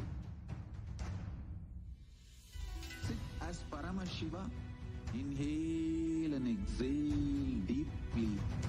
Om Nithyananda Paramashivoham. Visualize, meditate, connect with him. Om Nithyananda Paramashivoham. And dissolve. Om Nithyananda Paramashivoham. All my disciples, now I am initiating Salokya Mukti, Samipya Mukti, Sarubhya Mukti, Sayujya Mukti. Yes. Ma Magali Karun, one thing that Swamiji showed today was, see, understand the whole context of Sarvamya Pita, that only Tyagis can manifest Kailasa. It is not done by people who hold on to any insecurity. Only Tyagis, only strong Tyagis are going to make the Kailasa happen for the world. Today, you decide to become a Tyagi. When I say Tyagi, all the incompletions, whatever is coming in front of you, just to do a ferocious declaration that they are not part of you. The moment you start declaring ferociously, you will see the patterns do not have impact on you anymore. Literally itself will be able to manifest that. So now, I request you to decide to do Tyaga. Whatever you have today, just offer it at the feet of Swamiji, at the feet of Paramashiva. You will see literally how this will give you that quantum push. Whatever push that you are expecting in life, simply you will get it once you make this jump. So with this, we will go to the next person who would like to get scanned. It is Oza Gaharje. Okay. So, so we will now scan Ma Oza Gaharje. So requesting all the participants to be seated with your Mahavakya on.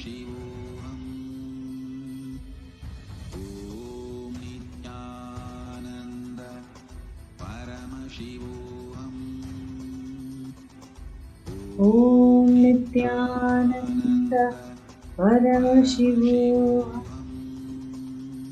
Om Nithyananda Paramashivam. Om Nithyananda Paramashivam. Yes. So now, one thing that Swamiji showed very clearly was, see, you decide today that anybody who comes and asks you for help, you will enrich them, empower them with any teachings of Swamiji. Just do this for 11 people. You will get a positive click, positive shift in your inner space, which will directly help you to manifest SJPK. Right? So when you start enriching all your questions, all your doubts that you hold for yourself and others, you will simply be able to melt them.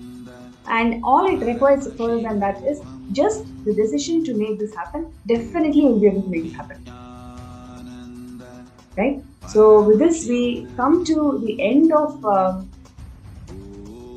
today's segment, where we saw beautiful memories, sharings, and how people's lives are transformed by being in LA ecosystem established by the Supreme Pontiff of Hinduism, Bhagavan Nithyananda Paramashivam. And we are going to be having the darshan now.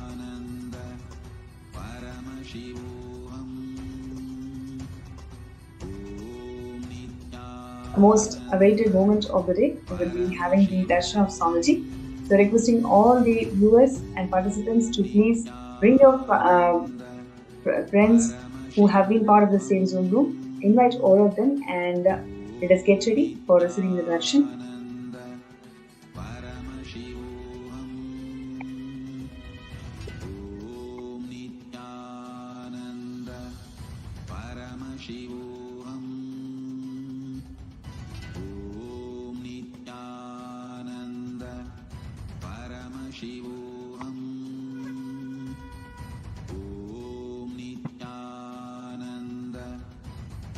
The participants to come and settle down.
To the sharings of all of them, lots of experiences they shared, and I've been seeing the comments also from all of you.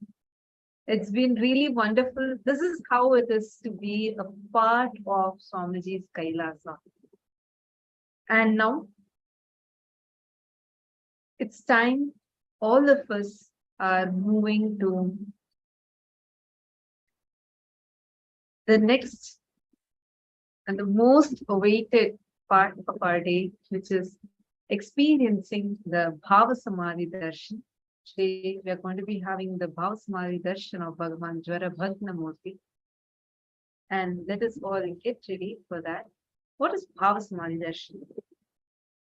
The deities, gods, goddesses are real, and they manifest in two forms. One is through the Archavataras, meaning through the deities, through the temples. And one more are the Nijavataras, physical embodied form. Archavataras are the deities that we see in temple who radiate the consciousness and being. Nijavataras are embodying physically and manifesting physically also. Through the Archavataras, we can experience, we can connect with them, but unfortunately, because human beings are not mature enough, we cannot get higher level spiritual experience directly from the Archavatara. To bridge this gap, out of immense compassion, the Nijavatara manifests in the physical embodied form and comes down as the physical form, giving us all the Bhava Samadhi Darshan in the Nijavatara. And today we all are going to be experiencing the Bhava Samadhi Darshan of Bhagavan Jwara Bhagnamurti. And today, every one of you that are sitting here with us and receiving the darshan, each of you are going to be initiated with the extraordinary power of healing, to be able to heal. And every one of you that have joined with us, every one of you that are sitting here, I request all of you to share with us how each of you are preparing for the darshan. Just take a selfie, take a 2 minutes to take a picture and post on Facebook. And during the Bhava Samadhi darshan, remember that you are sitting directly face to face with the divine. So at that moment, any sankalpa that you create in your inner space, sankalpa means conscious resolution. So any conscious resolution that you take in your inner space manifests as reality. It is that powerful space where the mirroring of neurons, what we call as Shaktini Pada, happens, which means when you see the avatar in front of you, the exact same neural activity that happens in the avatar's brain starts reflecting in your inner space. That means your brain grows, gets awakened to manifest the higher possibilities and powers in life. So during the Bhava Samadhi Darshan, we request every one of you that are here, that are sitting here with us, make sure you are taking part, you're continuously there in the darshan, sitting in front of the camera and receiving it, so do not miss. And now we'll all be entering into the Bhava Samadhi darshan very shortly. We are going to be receiving the darshan of Vaidheeswara, Dwarabhagnamurti, and the forms of Paramashiva, Purva Samhara Murti and Vishapaharan Murti. So let's all get ready. And we will now be chanting the Dhyana Shloka.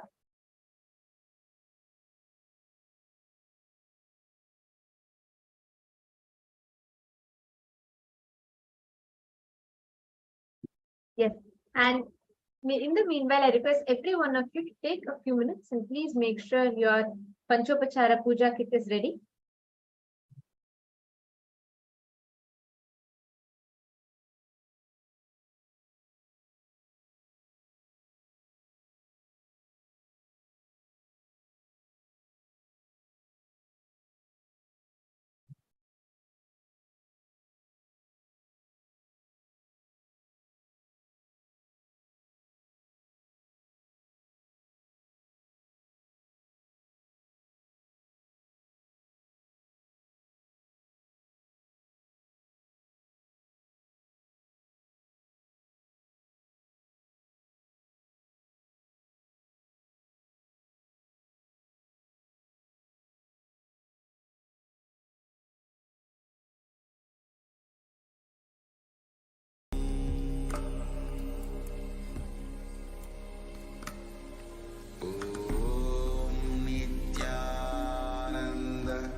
technical glitch.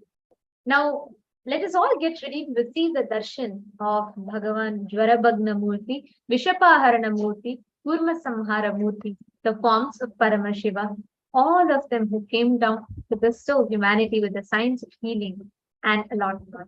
So we will now be chanting the Dhyana Shloka of Vishapaharana Murti. Abhaya Varada Hastam Tankam Sarangayuktam Shashidhara Mahibhusham Pita Vastram Trinetram Shivamasital Kalatyam Tama Vrishabharuda Devam Vishapaharanamisham Chitram Pinchatya Rupam of Vishahara. The Vishapaharana Murti is as follows. Having the Abhaya and Varada, Tanka and bow, he is wearing the crescent moon on his forehead, wearing yellow clothes and having 3 eyes. He has a dark complexioned body and rides on a bull. Such is the beautiful form of Vishapaharana Murti. Now, let us all get ready to receive the darshan of Vishapaharana Murti. Now, please in a deep meditative space. Sit at the head, making spinal straight and close your eyes. Start chanting God. Om Nithyananda Paramashivam. Om Nithyananda Paramashivam.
ಜನುಮವು ನಿನ್ನಯ ದರ್ಶನದಿ ನಿತ್ಯಾನಂದ ಪಾವನವಾಯಿತು ನನ್ನೀ ಜನುಮವು ನಿನ್ನಯ ದರ್ಶನದಿ ನಿತ್ಯಾನಂದ ಶಿವನಾಗಿ ಗುರುವಾಗಿ ಸದ್ಗತಿಯನ್ನು ಜಗಕ್ಕೆಲ್ಲ ಕೊಡುತ್ತಿರುವೆ ನಿತ್ಯಾನಂದನೇ ನೀ ಶಿವನಾಗಿ ಗುರುವಾಗಿ ಸದ್ಗತಿಯನ್ನು ಜಗಕ್ಕೆಲ್ಲ ಕೊಡುತ್ತಿರುವೆ ನಿತ್ಯಾನಂದನೇ ನೀ ನಿತ್ಯಾನಂದ ಶಿವಂ ನಿತ್ಯ ಶಿವಂ ನಿತ್ಯಾನಂದ ಶಿವಂ ನಿತ್ಯ ಶಿವಂ ನಿತ್ಯಾನಂದ ಶಿವಂ ನಿತ್ಯ ಶಿವಂ ನಿತ್ಯಾನಂದ ಶಿವಂ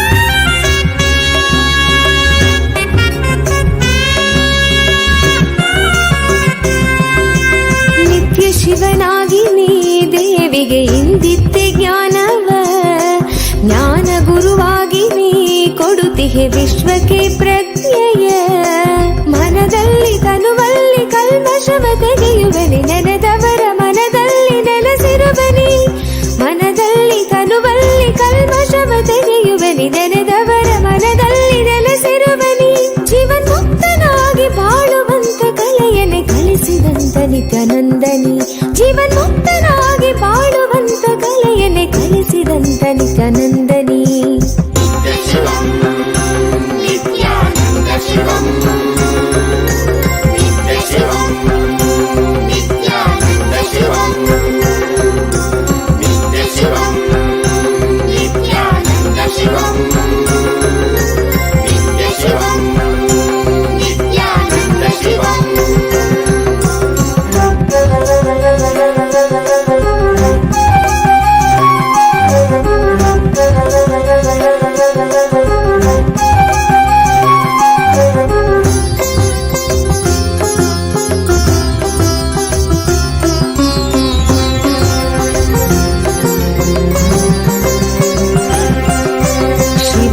ರಾತ್ರಿ ಕಾಲವೇ ನಿತ್ಯ ಜಪವನ್ನು ಮಾಡಲು ವರವನ್ನು ನೀಡಿ ನೀನು ಅನುಗ್ರಹ ಸುರಿವೆ ನಿತ್ಯನೇ ನೀ.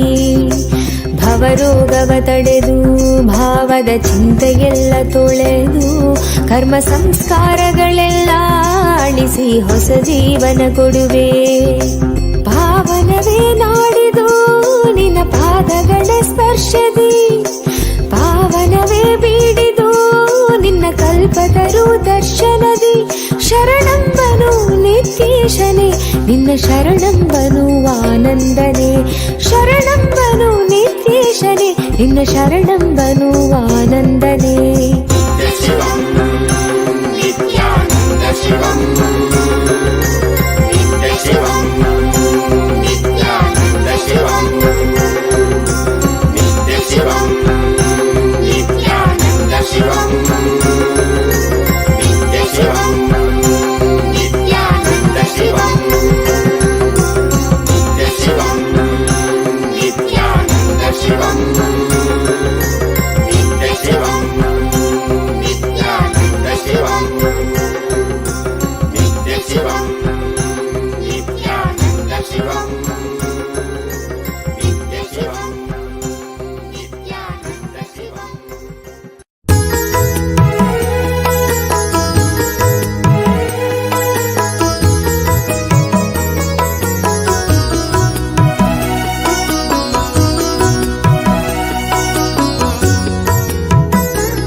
ಸತ್ಯವನರಿವ ನಿನ್ನ ಲೀಲೆಯ ಸವಿವ, ನಿನ್ನ ಸತ್ಯವನರಿವ ನಿನ್ನ ಲೀಲೆಯ ಸವಿವ, ಸತ್ಯವನರಿವ ಲೀಲೆಯ ಸವಿವ ಭಕುತಿಯನು ನಿತ್ಯಾನಂದ, ಸತ್ಯವನರಿವ ಲೀಲೆಯ ಸವಿವ ಭಕುತಿಯನು ನಿತ್ಯಾನಂದ, ಕರುಣಿಸು ನಿರಂತರ ಭಕುತಿಯನು ನಿತ್ಯಾನಂದ, ಕರುಣಿಸು ನಿರಂತರ ಭಕುತಿಯನು ನಿತ್ಯಾನಂದ.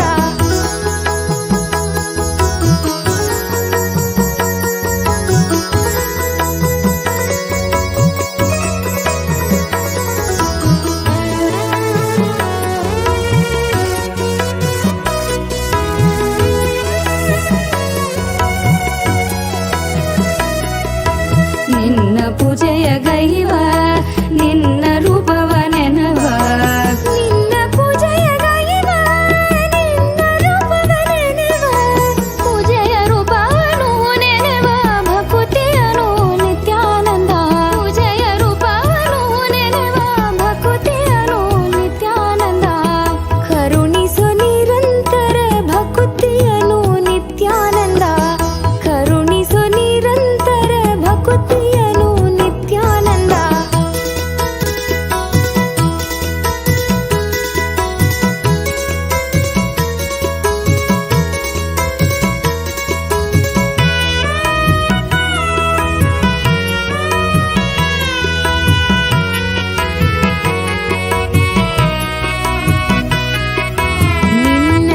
ಸಂಘವ ಸಿಗುವ ನಿನ್ನ ಚರಣವ ಸೇರುವ ನಿನ್ನ ಸಂಘವ ಸಿಗುವ ನಿನ್ನ ಚರಣವ ಸೇರುವ ಸಂಘವ ಸಿಗುವ ಚರಣವ ಸೇರುವ ಭಕುತಿಯನು ನಿತ್ಯಾನಂದ ಸಂಘವ ಸಿಗುವ ಚರಣವ ಸೇರುವ ಭಕುತಿಯನು ನಿತ್ಯಾನಂದ ಕರುಣಿಸೋ ನಿರಂತರ ಭಕುತಿಯನು ನಿತ್ಯಾನಂದ ಕರುಣಿಸೋ ನಿರಂತರ ಭಕುತಿಯನು ನಿತ್ಯಾನಂದ ನಿನ್ನ ನಾಮವ ನೆನೆವ ನಿನ್ನ ಸಿರಿಯ ಗೈವ ನಿನ್ನ ನಾಮವ ನೆನೆವ ನಿನ್ನ ಸಿರಿಯ ಗೈವ ಭಕುತಿಯನು ನಿತ್ಯಾನಂದ ಭಕುತಿಯನು ನಿತ್ಯಾನಂದ ಭಕುತಿಯನು ನಿತ್ಯಾನಂದ ಭಕುತಿಯನು ನಿತ್ಯಾನಂದ ಕರುಣಿಸೋ ನಿರಂತರ ಭಕುತಿಯನು ನಿತ್ಯಾನಂದ ಕರುಣಿಸೋ ನಿರಂತರ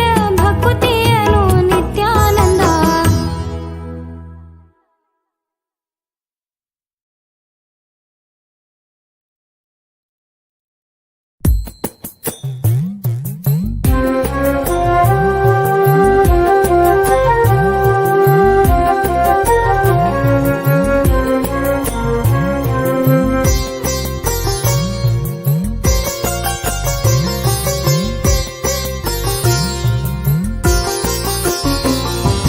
ನಿನ್ನನೇ ನಂಬಿ ಬಂದರು ನಿತ್ಯಾನಂದ ಎಲ್ಲವೂ ನೀನೇ ಎಂದರು ನಿನ್ನನೇ ನಂಬಿ ಬಂದರು ನಿತ್ಯಾನಂದ ಎಲ್ಲವೂ ನೀನೇ ಎಂದರು ನಾನೇ ನೀನಾದರೂ ನೀನೇ ನಾನಾದರೂ ನಾನೇ ನೀನಾದರೂ ನೀನೇ ನಾನಾದರೂ ನೀನೇ ನೀನೇ ಎಂದೆನ್ನ ಬಹುದೇನು ನಿತ್ಯಾನಂದ ನಿನ್ನನೇ ನಂಬಿ ಬಂದರು ನೀನೇ ನೀನೇ ಎಂದೆನ್ನ ಬಹುದೇನು ನಿತ್ಯಾನಂದ ನಿನ್ನನೇ ನಂಬಿ ಬಂದರು ನಿತ್ಯಾನಂದ ಎಲ್ಲವೂ ನೀನೇ ಎಂದರು ನಿನ್ನನೇ ನಂಬಿ ಬಂದರು ನಿತ್ಯಾನಂದ ಎಲ್ಲವೂ ನೀನೇ ಎಂದರು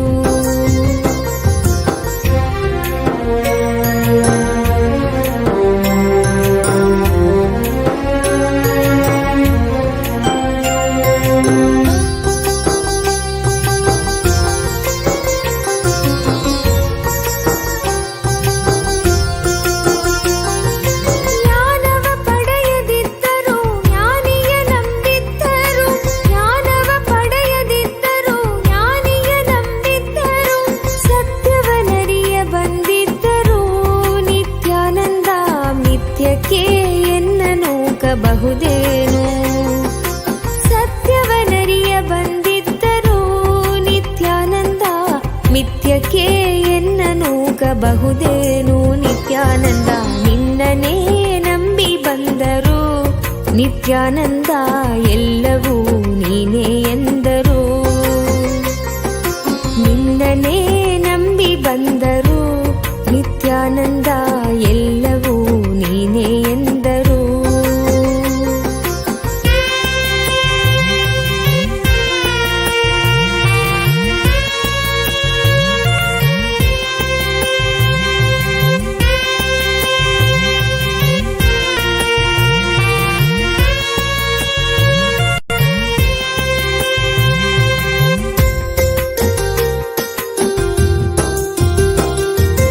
ಎಂದಿಗೂ ನಾ ಗೆಲ್ಲದಿದ್ದರೂ ನಿತ್ಯಾನಂದ ಎಲ್ಲ ಗೆದ್ದವನಾದ ನಿನ್ನ ಎಂದಿಗೂ ನಾ ಗೆಲ್ಲದಿದ್ದರೂ ನಿತ್ಯಾನಂದ ಎಲ್ಲ ಗೆದ್ದವನಾದ ನಿನ್ನ ದಾಸಿಯೇ ನಾನಾಗಿದ್ದರೂ ನಿತ್ಯಾನಂದ ದಾನವರಿಗೆನ್ನ ಒಪ್ಪಿಸಬಹುದೇನು ದಾಸಿಯೇ ನಾನಾಗಿದ್ದರೂ ನಿತ್ಯಾನಂದ ದಾನವರಿಗೆನ್ನ ಒಪ್ಪಿಸಬಹುದೇನು ನಿತ್ಯಾನಂದ ನಿನ್ನನೇ ನಂಬಿ ಬಂದರು ನಿತ್ಯಾನಂದ ಎಲ್ಲವೂ ನೀನೇ ಎಂದರು ನಿತ್ಯಾನಂದ ನಿನ್ನನೇ ನಂಬಿ ಬಂದರು ನಿತ್ಯಾನಂದ ಎಲ್ಲವೂ ನೀನೇ ಎಂದರು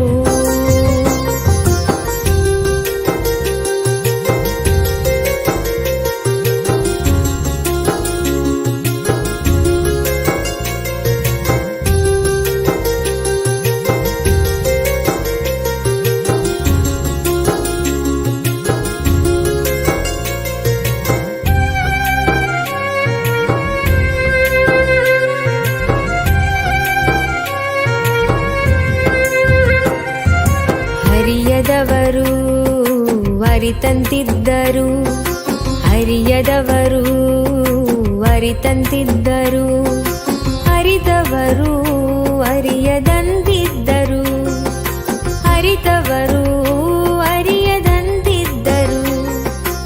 ಇದೆಲ್ಲವರ ಅರಿವು ನಿನಗಿದ್ದರು ನಿತ್ಯ, ಇದೆಲ್ಲವರ ಅರಿವು ನಿನಗಿದ್ದರು.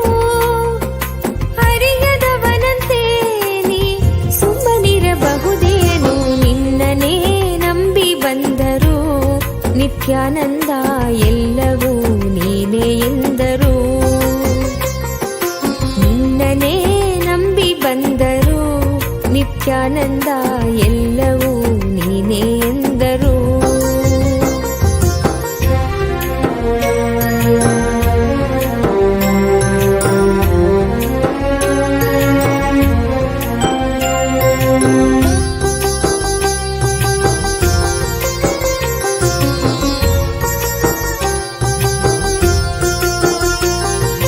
ಭಕ್ತಿಯೇ ಮೇಲೆಂದರು, ಮುಕ್ತಿಯೇ ಸಖ್ಯವೆಂದರು, ಭಕ್ತಿಯೇ ಮೇಲೆಂದರು, ಮುಕ್ತಿಯೇ ಸಖ್ಯವೆಂದರು. ಇದೇನನು ಬಯಸದಿದ್ದರು ನಿತ್ಯಾನಂದ ನಿನ್ನಿಡಬಾರದೇನು, ಇದೇನನು ಬಯಸದಿದ್ದರು ನಿತ್ಯಾನಂದ ನಿನ್ನ ಸಾನ್ನಿಧ್ಯವನ್ನು ನೀಡಬಾರದೇನು. ನಿತ್ಯಾನಂದ ನಿನ್ನನೇ ನಂಬಿ ಬಂದರು. ನಿತ್ಯಾನಂದ ಎಲ್ಲವೂ ನೀನೇ ಎಂದರು. ನಿತ್ಯಾನಂದ ಪರಮಶಿವೋಹಂ.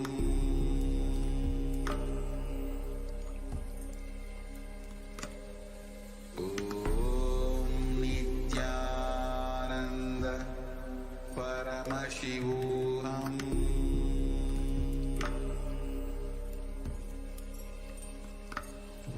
ಓಂ ನಿತ್ಯಾನಂದ ಪರಮಶಿವೋಹಂ.